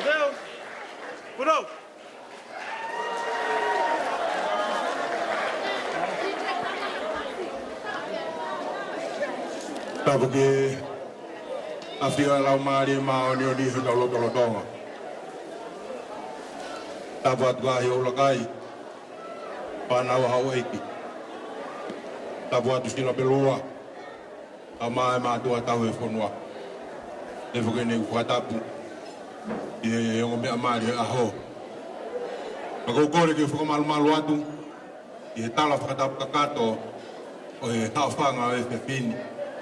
A tā mua pa moe motuani ke whakakato atu. A he whatongia. O he whiawhi koini. Koe tau olunga koe ni, koe tau olunga e sia sio kurela a. O kone whawhawhonga i mai. A vahe whanua. Sia suesili ana tau ataina o tonga. O vahe whanua. O kuhene e vahe kaupure reo e vahe whanua. Au maa si kau whai whakau. E heke toko ni se toa talahe vahe whanua. Au maa ngai whamiri ko toa pe. O vahe whanua. Ana kau maa Mofilini. Koe mautala monu e. Koe taha pepa mo e.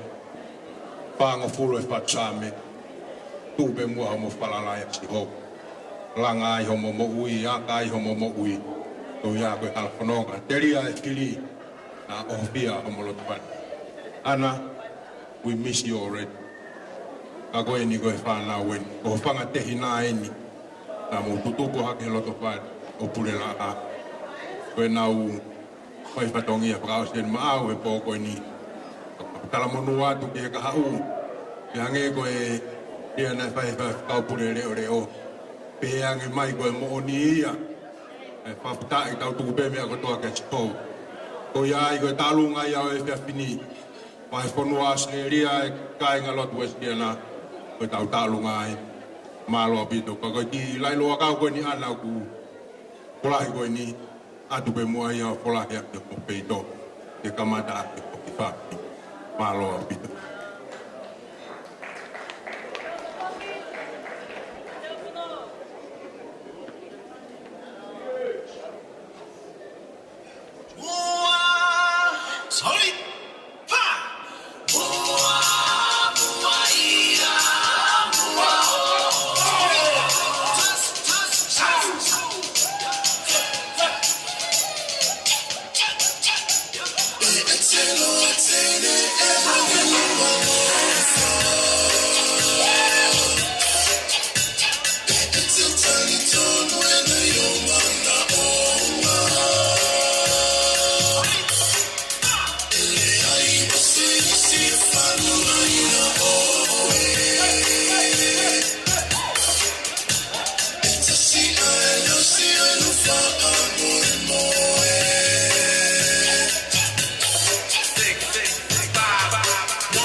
Malo at ya spesialiana tawa tayo na tunga Vai fonua.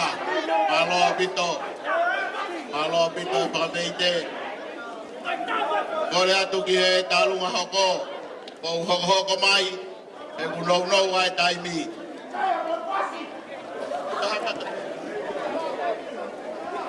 Neba ko au.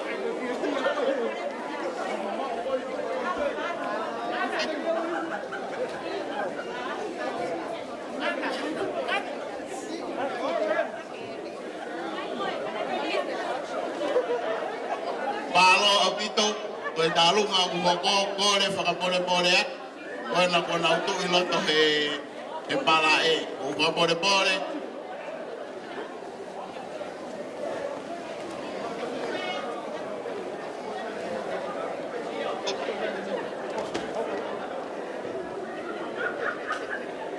Koe tala whakatap ka Katoa e na e whai I Pareloto.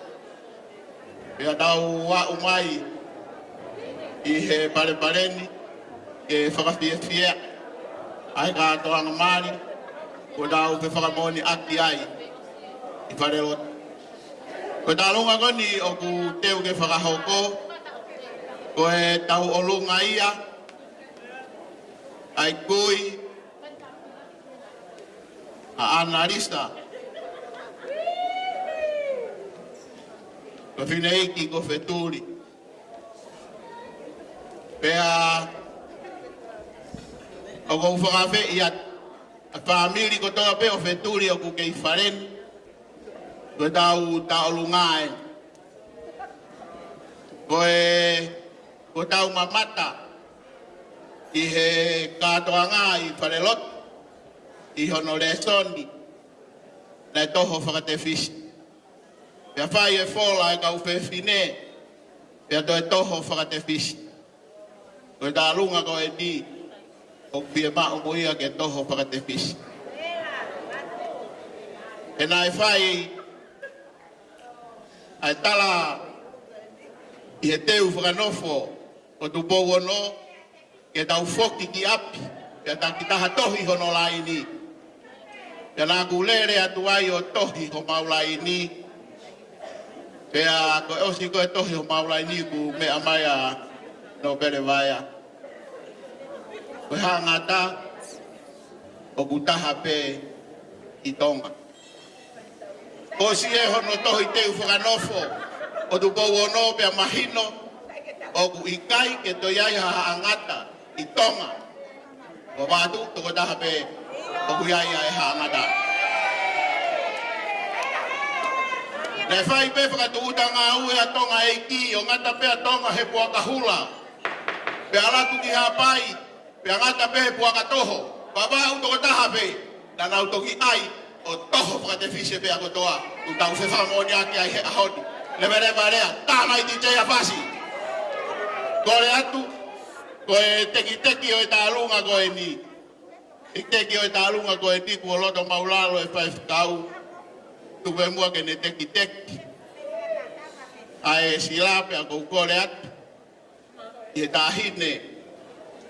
Koe aho ka peheki ono hoa o whaangana peheko mau whiri pānaku. Mo mea lohua mai ko homo taimi. Mo laka mai. O hui, ai pare, o ai, ke vai whakau, o atu pia mo sila, o ku toho whakatewhisi hono mea kotoa I loto. Ne ongo NCI, kai haaki pangai, koe uhi ngā, koe tau hiwa haa, koe tau hiwa haa, levare.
seina oe o tu felenite.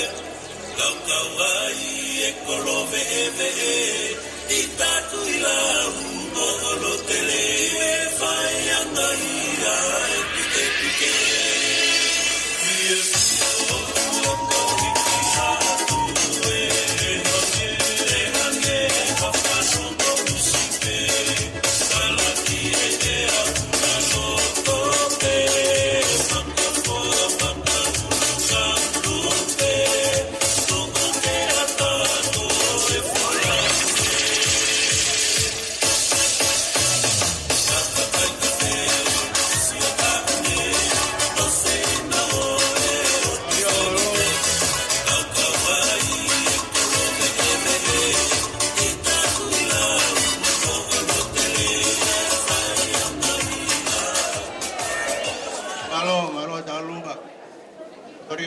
Tupou.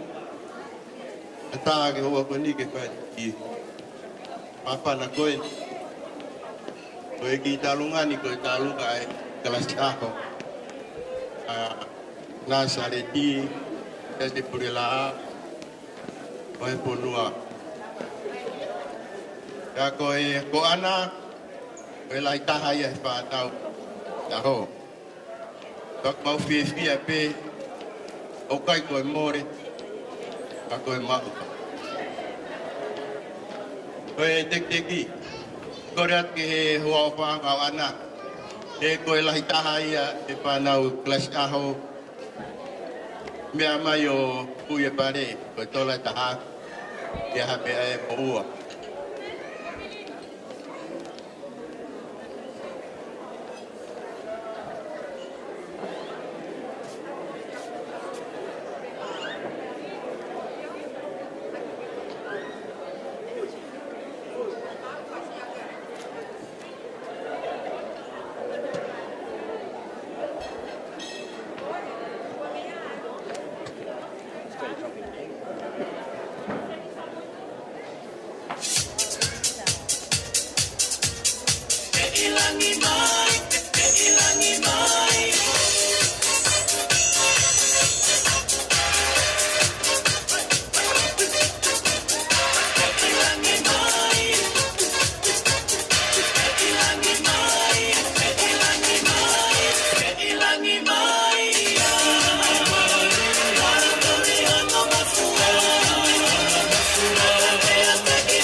Kau mau lunga, masih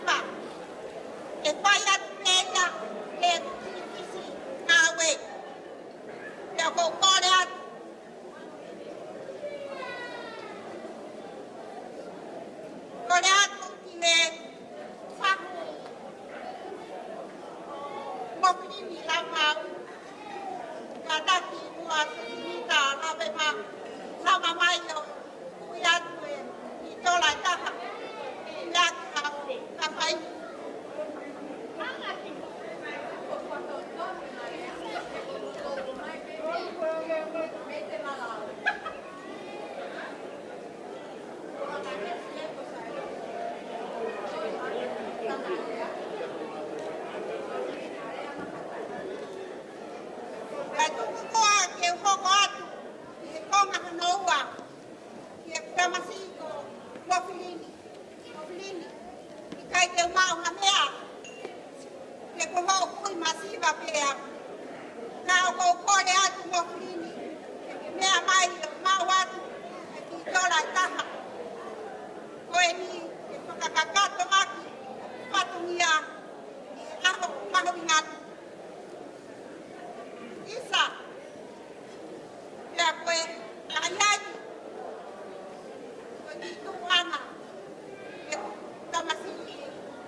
Katoa Lavemaau. Ya ko pingoa ko na uli ke baka uta. Behe punga krea maka be baisio ata. Tako kita alunga ke hape Analiza. Ko kita la beta ke hape ma of iboyata ka baas ulu anoa. Atu peke kamata aki homo ap. Mau ofa ta ko mo tala ko. Ya ko kitu anga ta alunga o poake ma espahu. Patahine ta alunga ko fitri mo yata. Junior o poake ma hono fahu. Patahine ko mo onia potukaba. Malo. Melongo teme.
Chuba, toto mai.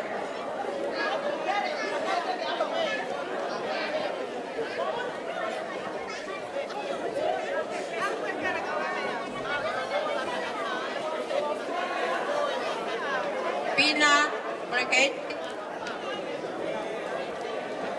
Paula chào.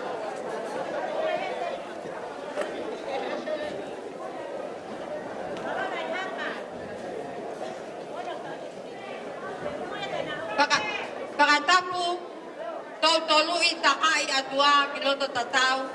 Pakatapu, pitela ot pelenite, ote mataliki, oi foi piriote.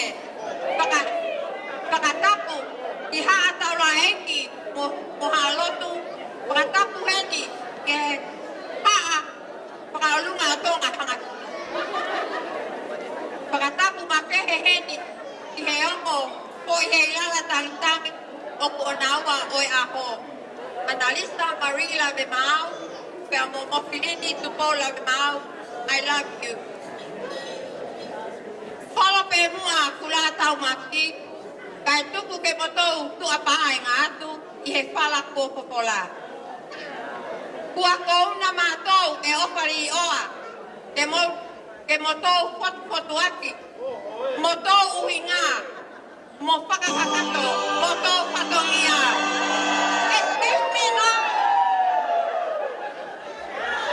Te kote ahoni, koi aho oi patu pala, I pale la lava. Isa, koi whakananiwi, motou whakahoko, koi whanau, mo whangamorapuna, o kolokesa politondi, mosione Lavemaau.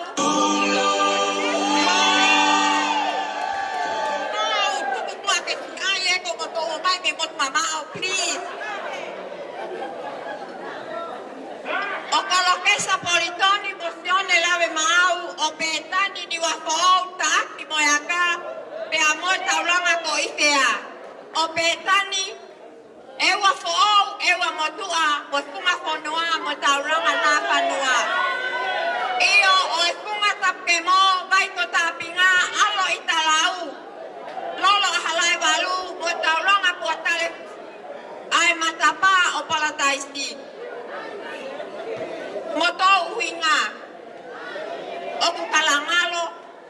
Moto tupuanga. Pohoe te vela. Kana ema pupeto malau. If pakatapu. Kuini salote. Te manatu kuini lavinia.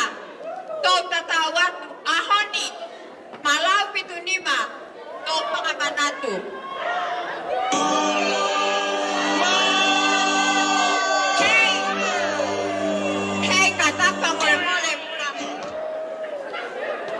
Isa kotok tenga, kotok teki, koi tulu makuaya, oi kunga bailahi, kote fusi pakamotskaka, mete pulu itabake, oi taaki moyaka.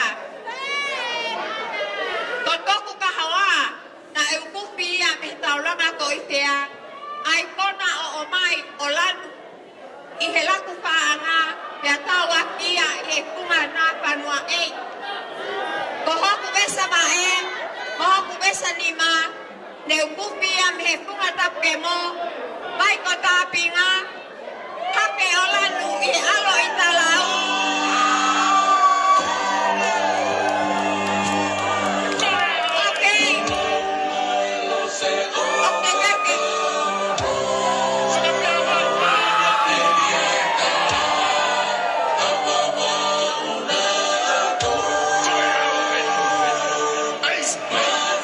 Sai pole tu heni kia Mofilini, Lavemaau, Mofilini.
Whakatulo atu pia moe hala whakatapu kotoa pe ka mataanga a katoanga maalari o e koko mea maari o aku e ni. Ka tā mua moe pire matua koe ni hai ke loa ke whakahoko atai ki whatongia koe ni. Ka ki mua ke whakahoko atai whatongia ke whakahoko atua hoku ingoa. Ko kuingoa ko kalalaini la stalo. Ko kulele mai me halatui kolo fo'o, whanga pilo levu. Heke o tumo mua. Te ako takai whala mai. I holonga alai. Pele haki. Te ako hoto o whaangafo.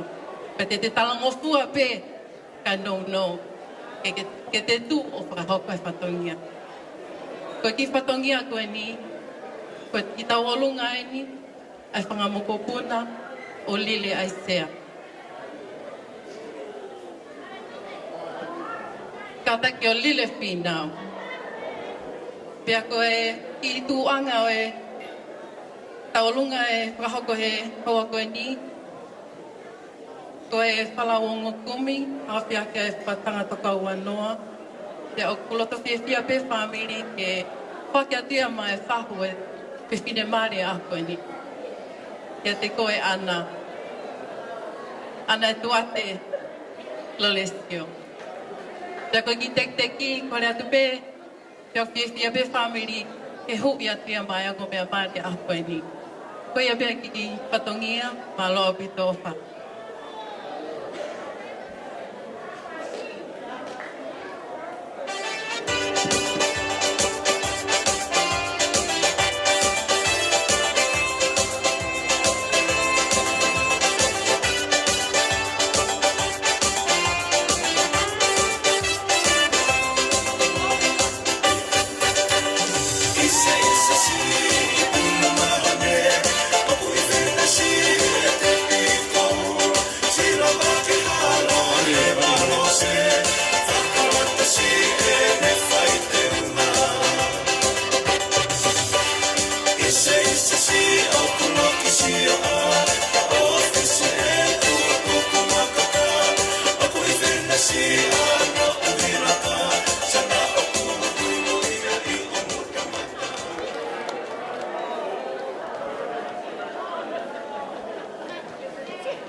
Halo.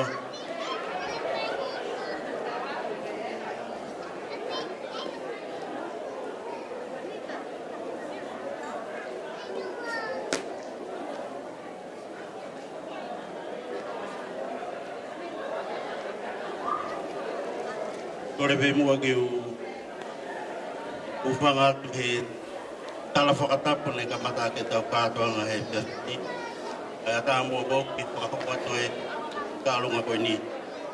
Ka ki mua ko ki whakahoko atua, ko kuingoa ko pātofu pataere. Ko urere mai pe me he tūtu ang kapua, wā kakala, pia mo i o lupea. Ko kutu he hoa koe ni, koe ki tālunga ia pawhongata sina kiria mataere.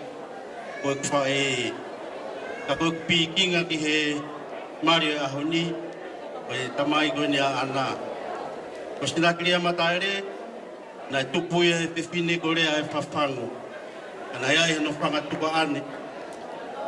Me he api ko wā kakala, ai motua ko sione manuat, tau pingoa ki ai a sione manuat. Ai tamai koe ni a ana. Sione, maawini, peheke toi ngai whamiri, ai o whalahi atu hea hakoeni, ai kovinani te whaou, whakahoko o pepine, pia ko e poku whaou ia kene mo ui. Mauheni be, pekeha mea pa, ka koe tau whiha aki, koe mea mahu inga tahai, kai ke mahu inga pa ngā, ko tau sino, koe tempare o tua, ko mau whiwhia he hoa koe, pe hangai koe lau, ana, koe langa aku whai, langa pe i he eiki. Koia, kore tēngi tā mea. Koe ki tek, koe ki tola pētā, ka take whuake atuia ka ana mo hua ke kamata ake ai. Whau whamiri, koe ki tuanga ke ni koe ni, whuake pēka koe koe wini. Ke whariki ka toko kā, mo toko ni atu ki toko wahe whatongia. Ufuisia, koe be malo, tamai fas.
Kokore ke anga tapu osa papat.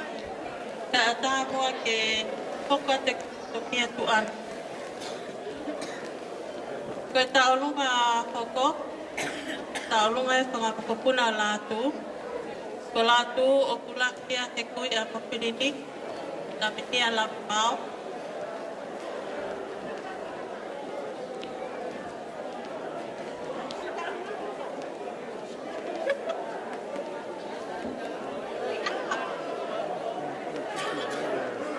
Makole atu vika, pe lava mua vika ke hau o hui e tek, ko taulunga ko e ni. Ke hame ke ma, whakahoka na te whatoke a whāmi. Pe he poki ke he tuanga, ke toku kola atu hoki peito, pe e pe malo.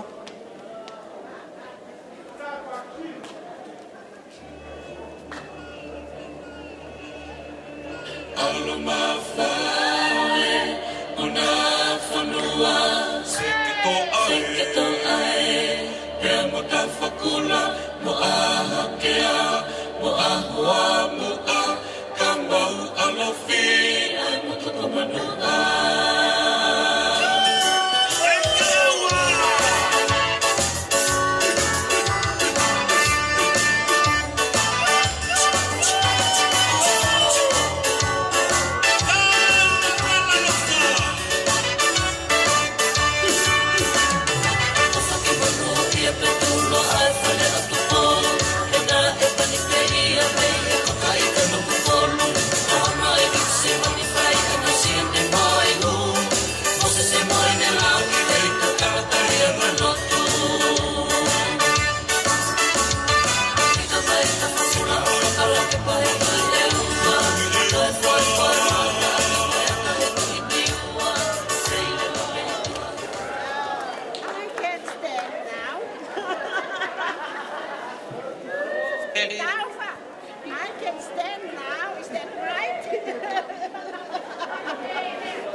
Katoa. Se tuota lahja olisi jästä utata. Pea, okei, ai voi paeta ngata stione. Pieni ne panau. Kaine wini. Kajaha kee mau. Voi opaat me sinon ja sinona. Maaloi pai patongia.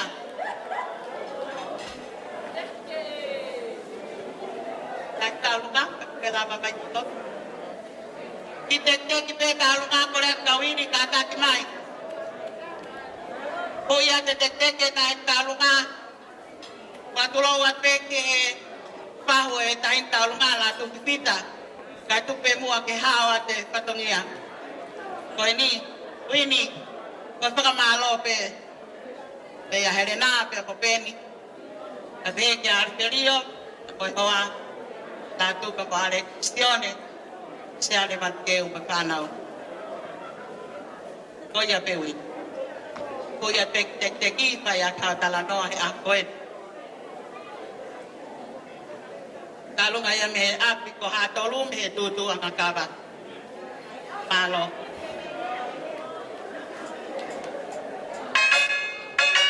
Oa, mari, mari.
Malo. Katak pewini tahu ya teki takapau boy kitua malo. Tomang tua.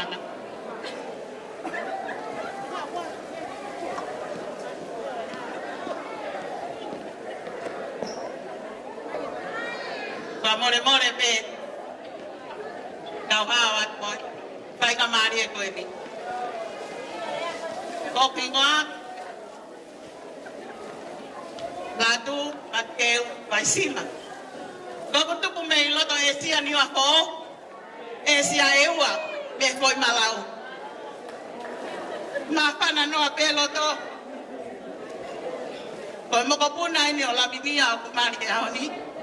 Kau mo kapuna ini mamatuki, o kapinelayo mamatuki, Latu, kau lose ya lo to Asia. Kau tu apa ini? Evita, kau manita, bebe kia tahu pa, apa ke pupong aku pae, itu semua kia Mofilini kia hau, hui behi ngoa, pajerian ane kamu pun alam ya, sino Latu lah, kerja memang, iloi bebi kah. Tupou ake motu negai puli lele pia Mofilini kalau noa ke pae me Katoa pe pika ko hau ya taufa ko hau heta konga kolaha ko ngoyo sino ha ko ni hai haistia lave kie pa ko ngoi ko salute aku ana Moimoi e pae hena mari kie wa ala tu pe ola kasi la langa ko ai tau ewa. Pake alu ki ewa. Ko panga pae, ko na uya o pe ke ngwa ko ipe ko la tu niwa. Ko fe ha kon ke tatu frata ana. Tala kana tolu. Pe he kumbia niwa ke kakai ngawe loto Asia. O ko ato e pai patongia e ku pai e an. O pat Mofilini katak na huyo teki tu ka ato.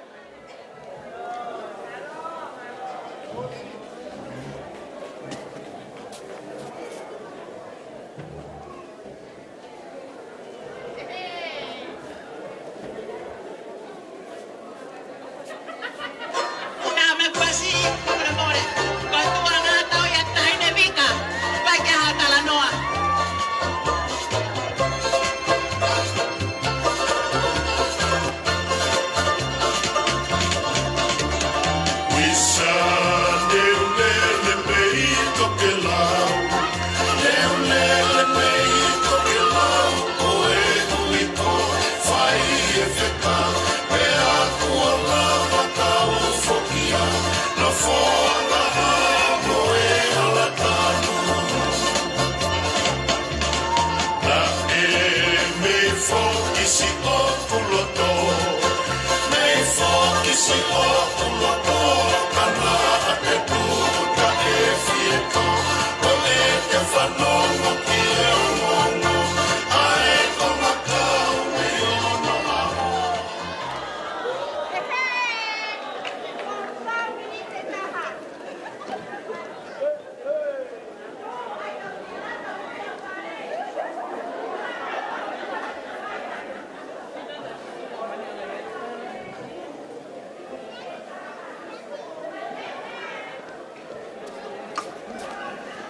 mole ka to ho kwa to pe.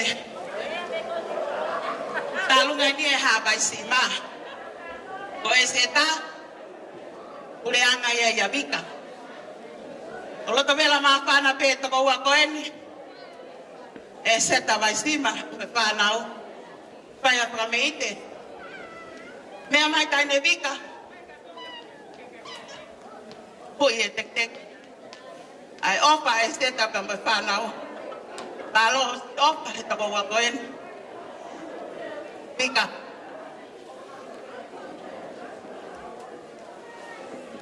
Kelo ya ai seta malatu o pui pe ya vika.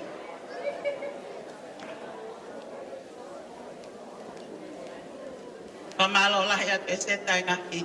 Pai patongia ko ta pe ke ki family o seta.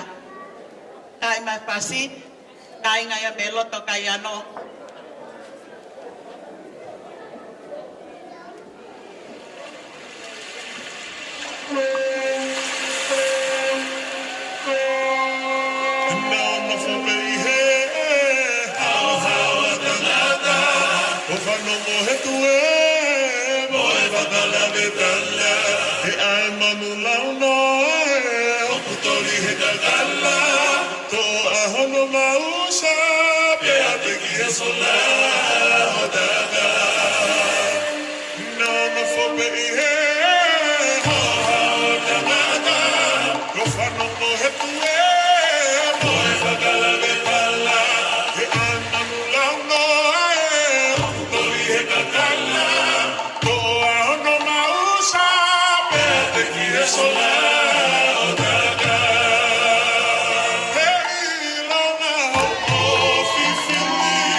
Fuka Lavemaau.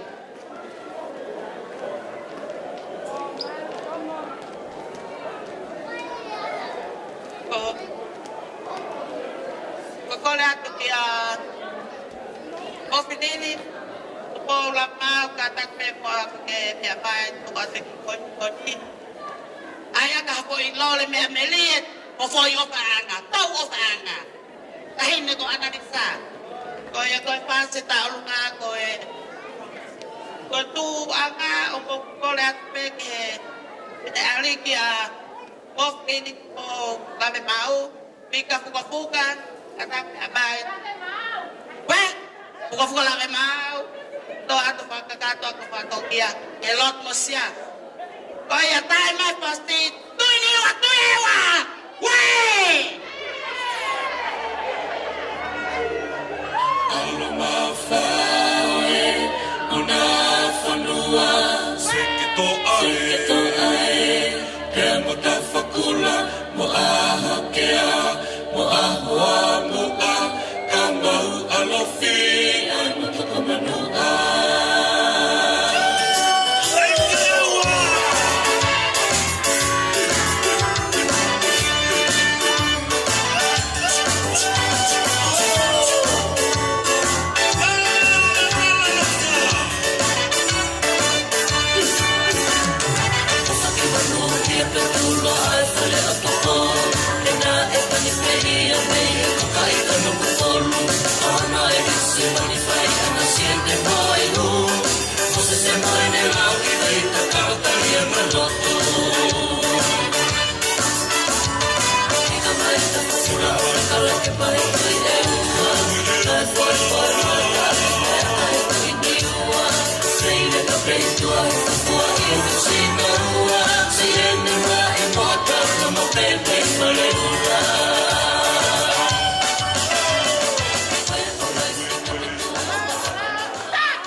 Mofilini Tupou Lavemaau.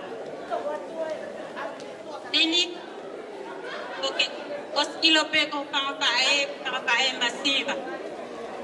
Koe itola beneta ke haue opa anga o tau pa mo pika Lavemaau Analiza o puki atia ke hoko atu ati como kipabe opa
Analiza, que quiero que family masiva en Tupou tamai.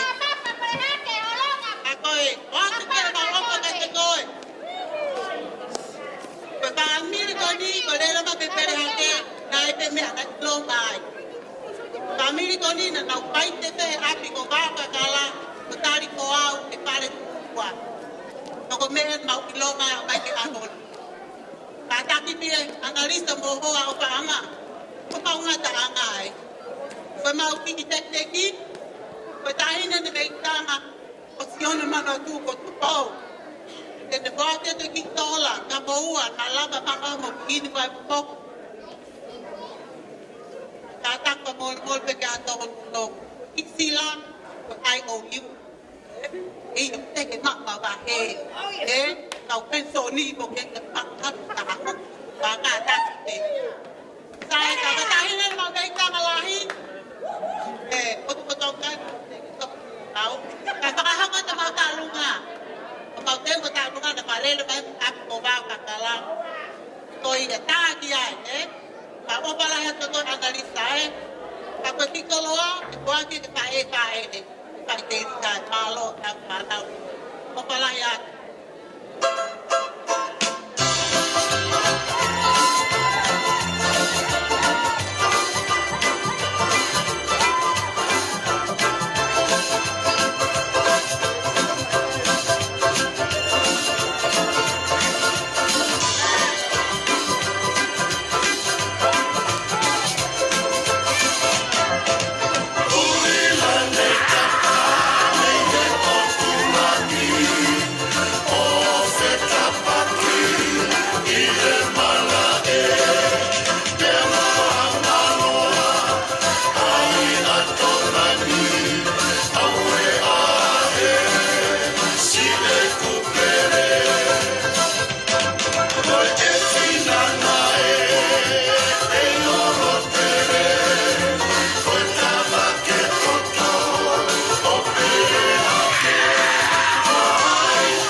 Me agoni ki tua kata.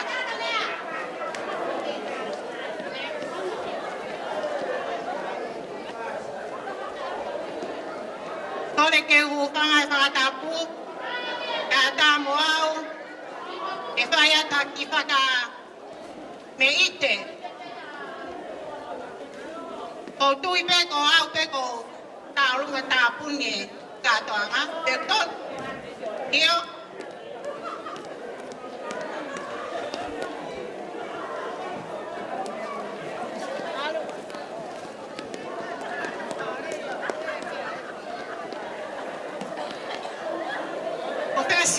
apa sih dia?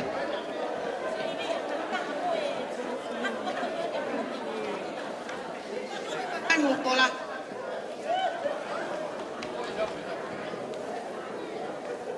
Imu ake hoko atu, oke siapa ke hoko atu kohayau. Koki ngoa, ko Maria Stavelina, isi peau kono pulu, kakaseau ke koruna. Yo. Kau kutu kau ini, kau kita tahu ke yang kita hati tahu. Sebab Amaria, pasal Amaria, pasal astronet, pemihik amonia ekpae. Kalau pasal itu posisione kau kita ingat jai sone man batu. Kau dia orang pehat, kau tak kamu tahu ini yang berapa? Pakau pe, ke wau pe au iau, o alu ke tonga ki holonga, kakau pe, te ai te po takai ko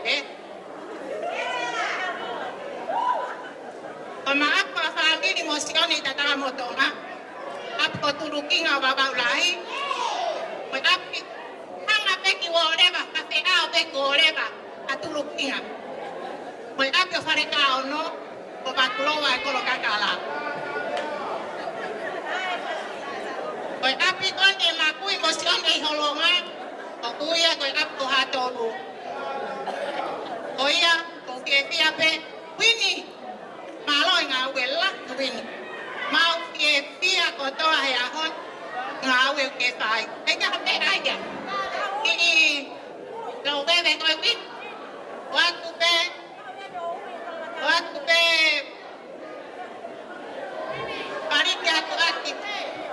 maungu.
Kole ke hufanga I whakatapu kau hao atu ai lewa. E ki whainga maari e koe ni. Pea moe kolis tutuku kolis koinsalo te. Kole atu ke a Polonwini, Katoa, ka taki mai mua. E whai atu kia e whakatani di koe ni. Pau tuhui he fiasi koe ni. Ke whakafofo ngai. Ai se ai kolis tutuku. Ko Tupou ve yongo. Pea moe toko ni ko ele noa ale. Pehe ke kau popou. Koe kau vas koula koe. Polonwini. Kau kole pe ki he. Ke a Polonwini pa mole mole. Kunua ke koe ki mua. Ke whakakakato pe ai ki tau o luka koe. Kole ke ai hono teki teki. Koe ki tola pe nai taha. O atu, ke lango lango, ke ho patogia, ki e fiati. Koe whanawe ni a poto heanga, ko nau hua hua mai moe la, ki he waka maa kona o katoanga e fiasi koen. Pea neongo ku fili fili pe, ai ngahi maahi moe ngalu ta ane ke tokai. Ka hei kai tuku ai ai here ngalu o totolo mai moe whanau a poto heanga he fiati. Kole ke DJ, e tā mai mua e fasi. Ai pasti tau olunga ai tahine tau olunga koi ai tokoni angi e kolis tutuku Polonwini Katoa pasti lahi kalo au pito.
Malo ki e kolisi tutuku.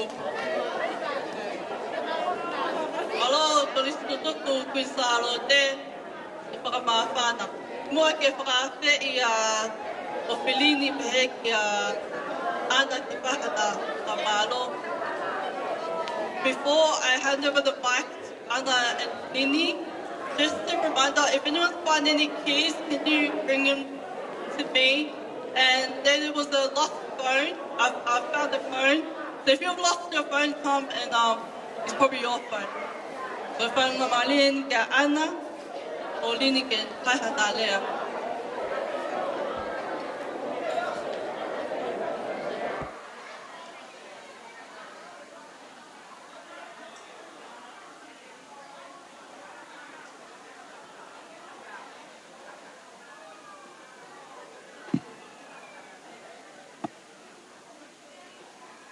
Katap ke o tua, ne a whia tā tonga. Katap ke ho eiki, hamata pule. Katap wat ke whakikau whiau kustā, katap wat ke o ngā whahu. Ko kore ke uwhangatu, tala katap. Kato e whanua mo e lotu, e whai atu, i lea whamaro. Tō mua whakamaro ke o tua, e ne whakahoko re rei, tau tolu e aku whakatoloa koe ni. Malo, i whakikau, e wangerio me te disi whiau whastā, e hoko i mamari ki a honu. Whakamaro atu ki hoku whahu, e sinita alofi. O whalau mai, ke tau kau whakataha mo au te a honu. Whakamaro atu ke whahua ana, Analiza loe sio. Whakamaro ki hongo mātua ana, Sione Moimoi, me whamiri ana. E tau kau whakataha e a honu. Whakamaro atu ki a te vita Lavemaau mo mere, ala mo hoku whamiri Katoa, o mau Lavemaau kau whakataha mo au he a honu. Whakamaro atu, e te ki mau tolu Katoa pē ngā maheni, o mau Lavemaau kau whakataha e a honu. Whakamaro atu, ka mau tolu Katoa pē, whanā mo lotu mo huwhia mai au, mo ki whamiri, ana mo hona whamiri, o hi pē koe a honu. Maro e lotu. Malo atu ke e ku kau laine. Malo heni ke e kongo mātu a. Tau mo weka. Mom and Dad, they say it wouldn't have happened without you. Mo si ilo pe. Fa tu. Ko fa e. Pene loto pe te whai. Mera what it is. Nongo pe kei talahu I. Ukne kei ofa pe ta tau hau. Every single day. Mom, ko ofa lati I a te koe.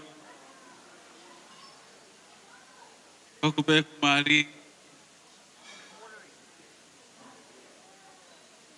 Kei ke liriu e ku ofa ia koe.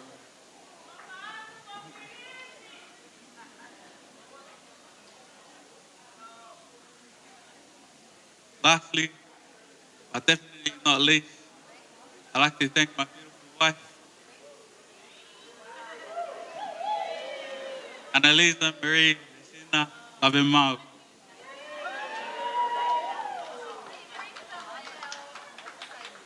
Today wouldn't have been possible without her.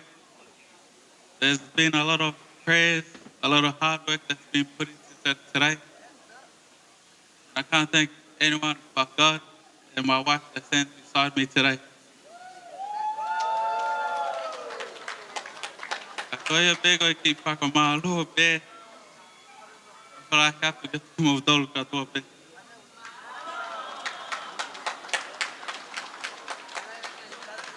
Kore ke hupanga hingai ta whatapu kuosne a whaki.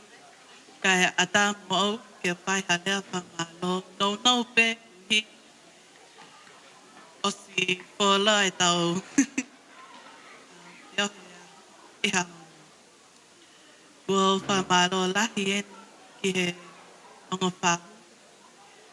Pehe poki ki he whaipeka hata tot. Whamaro e ki he whamini a Mofilini. Kua whamaro pe ofa lahi atu ki a pika mo tauwha. He mo ofa mai ki a tau mai makaunge. Kua whamaro e ki he ongo kui. Grandma,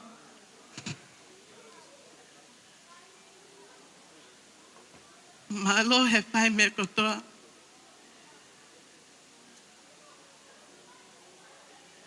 Malo ka taki au.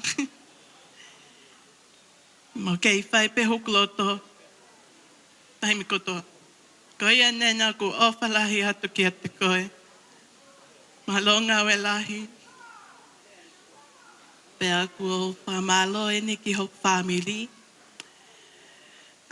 Those who travel far to be here, ko whamalo lahi atu ki e mautolu, ko omi taimi, ke tau kau whakawhiwhia e ahoni. Ko whamalo e ni ki he to my sisters, to all my sisters. 2 years in our preparation, not a day where they never stopped supporting me.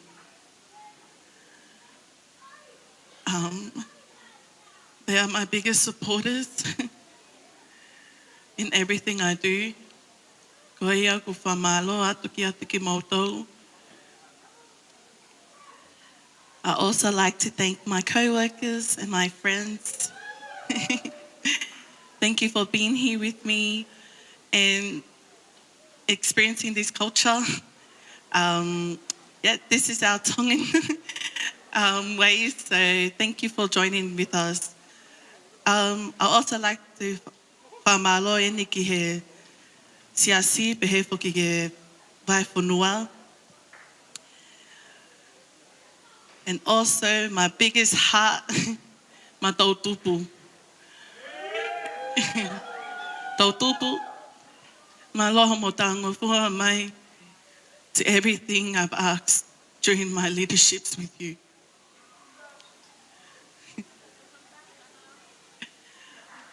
I'm still young, so I wish you guys all the best. I'm not that far. I'm still close. I love you all very much. Last but not, also my biggest heart, and that is my siblings. To my brother and sisters,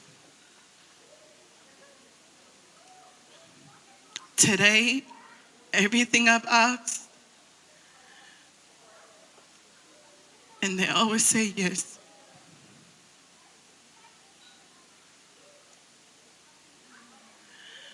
Heleni, Isaiah, Devita, Elijah, and Lauren.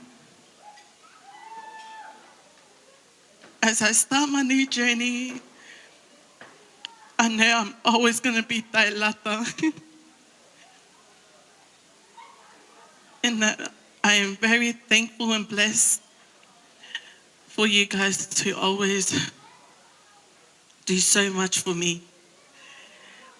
Also to my parents, Iongo Matua, Awini Mosione.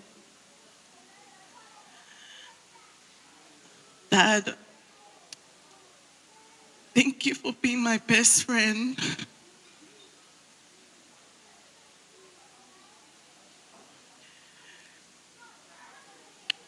And to my mom, thank you for being my best frenemy. But my mom does everything regardless of how hard I am as a child. Thank you so much, Mom. And to my dad, thank you for loving me the way I am. All your hard work has paid off.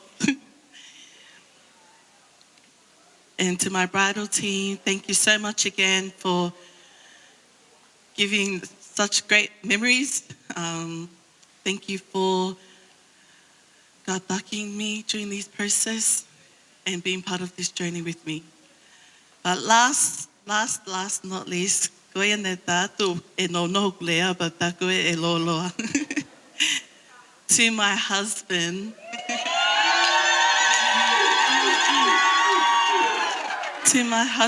Mofilini, Tupou, Lavemaau, thank you for always saying yes, yes, yes to everything I've asked.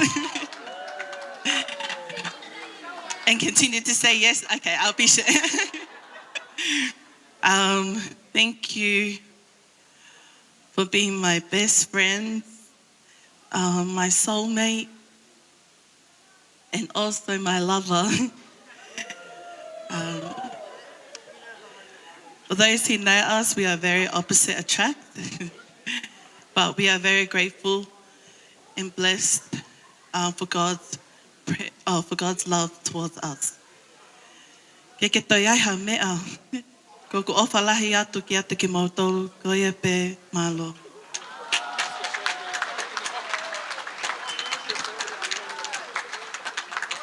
Malo, thank you Anna and Lini for the speech.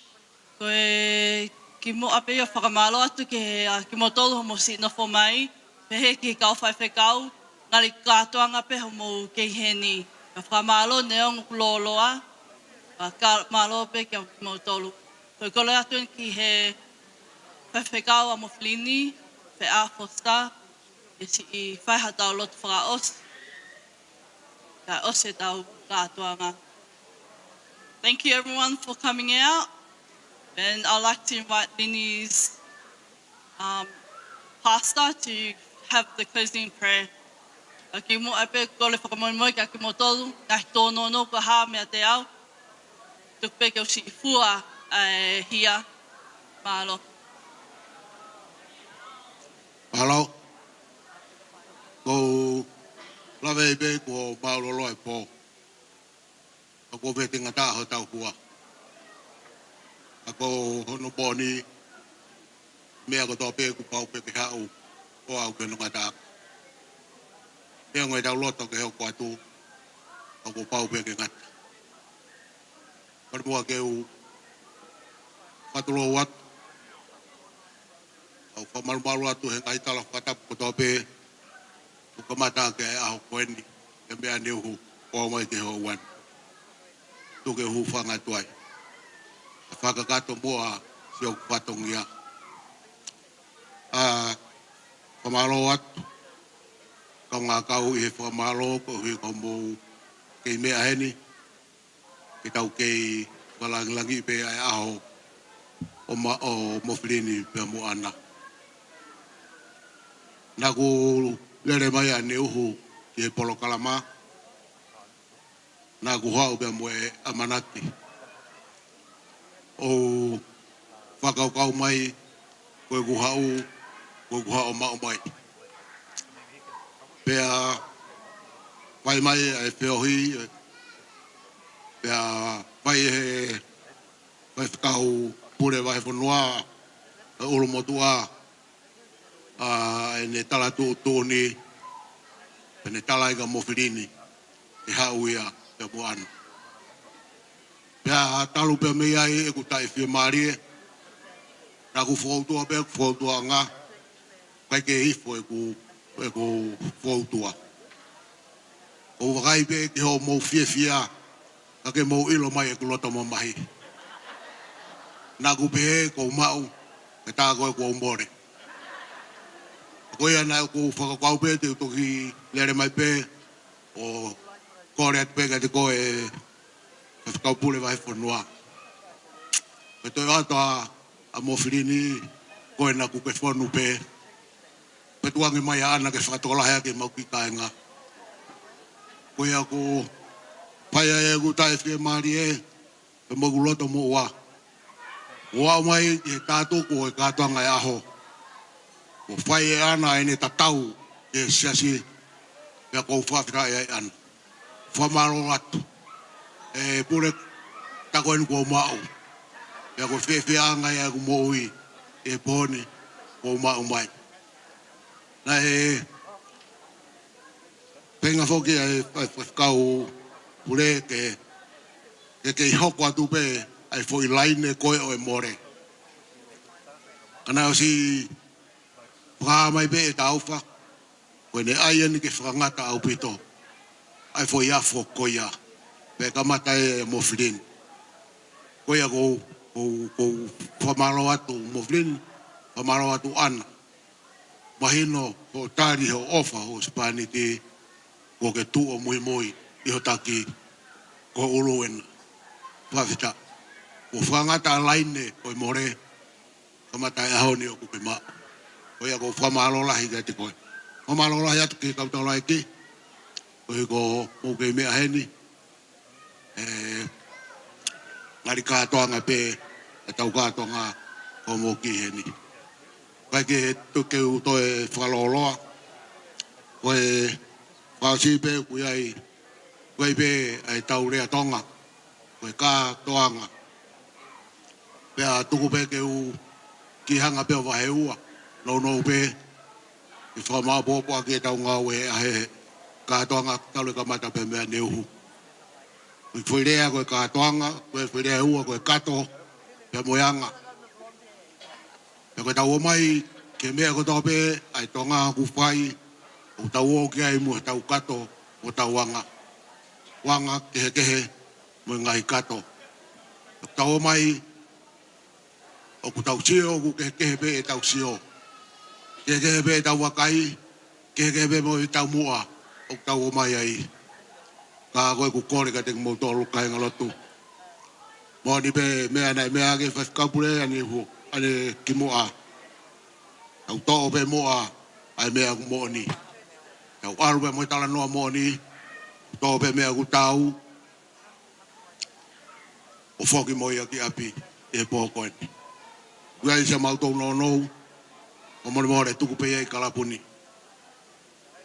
Ko mo mea pe. Kua ngai tala noa. Langa hake.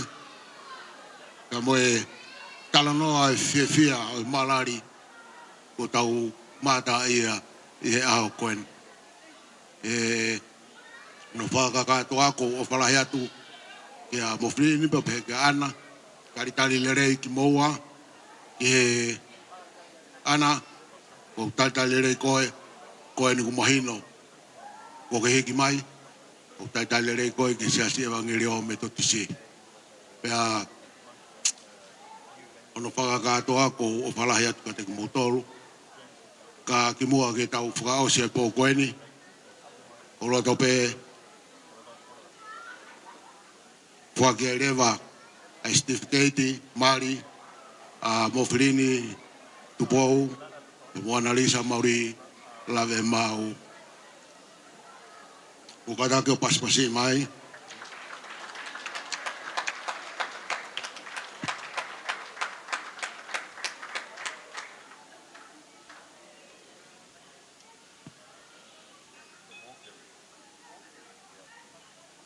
Mofilini pe moana. Pe kakato ena. O e whao whamiri. Ua mo whai. Ko mo tohi whamooni ena e hao mo mari. O lau ia e ahoni. Koe hosi pāniti. Pea moe waisti.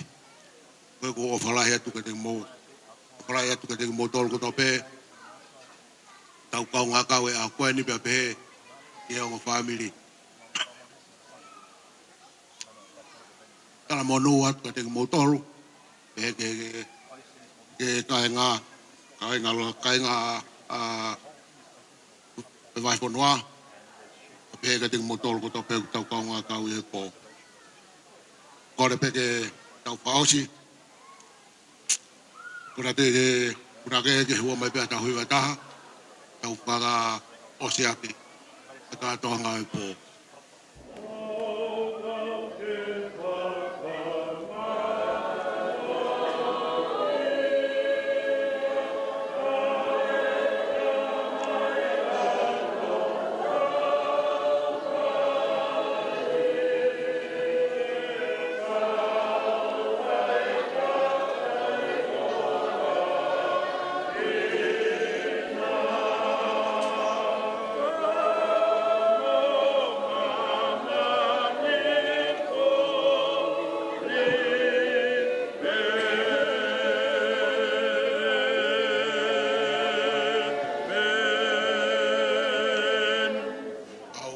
Kaua kau kataha e hoa koeni. Whamalo wa moe whakatai ke o tua. Ia. Whapila i atu, ko hei koe tari lotu ai a whiona. Mau ia ne uhu ke te koe ke tau kamata, ai kātoanga mari maani onu e au koeni. Koeni ko mau au pai ke tau kui, o ku tau ke whio pepe mo koe. Whakatai anga e o mau lau mari e he mau whamo oni. Koe e o tua, kune tari pe mau lotu, e au ke kau he mau mea katoa.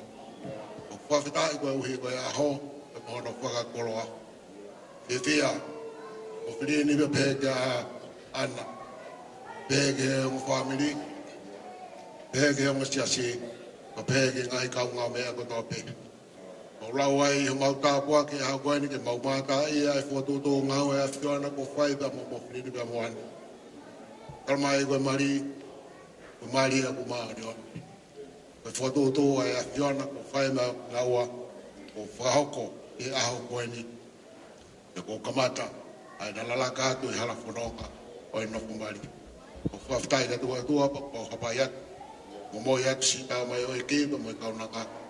Whai pe me langina o na tā pukina. Whai pe me langina o na tā kitina. E ki mo whaftai ma mau whamolo atu. Ko i kumina tōru ko tō pē, au kei mea mai. Ke pau kei whakamooni. Ke mafi o tua. Ke mau mātai ai ako koeni. E ki mau whakafoki atu e langlangi. O au pe ia, mau whatongi a pe, mau whai pe heo, mau whatongi a koe, kau tivani pe mau tolu, ke a whiona. Roatu ke a whiona e ki whafoki mau i ki mau tolu, ke mau ngahi a pe, mo moa kata koronga mau ki mau tolu. A whamarolo ki mau tolu he pō, waka hoktia o mau ngahi punonga. Waka hoktia e aha pungpungin. A tōke mau hokosia, tai hone, whai ai o na tōnak, e kai mea tupona ma momo kai lau ma. E ki mau ua ma tolo e hoa koeni, e ngau e aki, e mau kei hape pe foto, e langlangu mat, e whiona te mau tolu, e au ko tōpe o e mau pokoi. Mun more ala o a whio, kari a mai mua e lot, pe mai huu kakat e hoa koeni. Ua tuonga pe ea e kresi mau e ki, si so kraisi, o whala he tua whio pe mai lau maari maani o ni. Nuk mau a o whaia te mau tolu e pokoini, pe ona hiri, ai whai pe tangata, amen. Alo.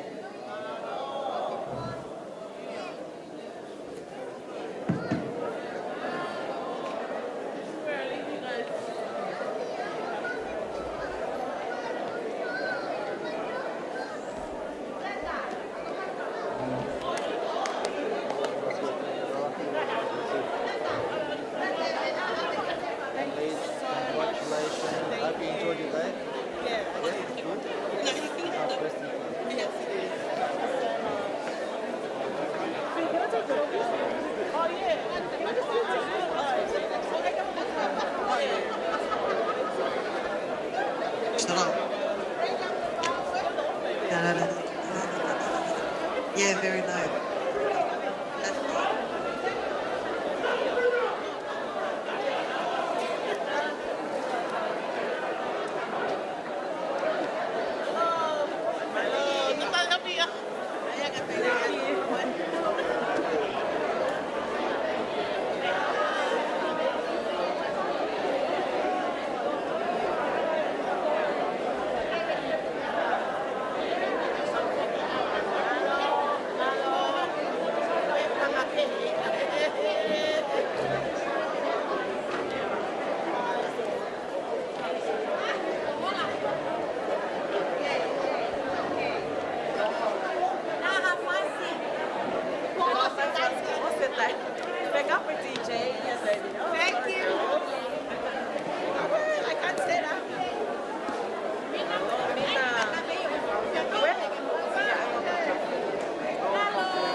whakatoa pū. O tapa mai ki whatonia te whina. Au whonga te whamini. Whakamahalo lahi a putua te mōtōko. O whalahi a mahalo pito. Tataro, tataro. Mahalo te lava mea ngā ue o tau si mahalo.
Thank you.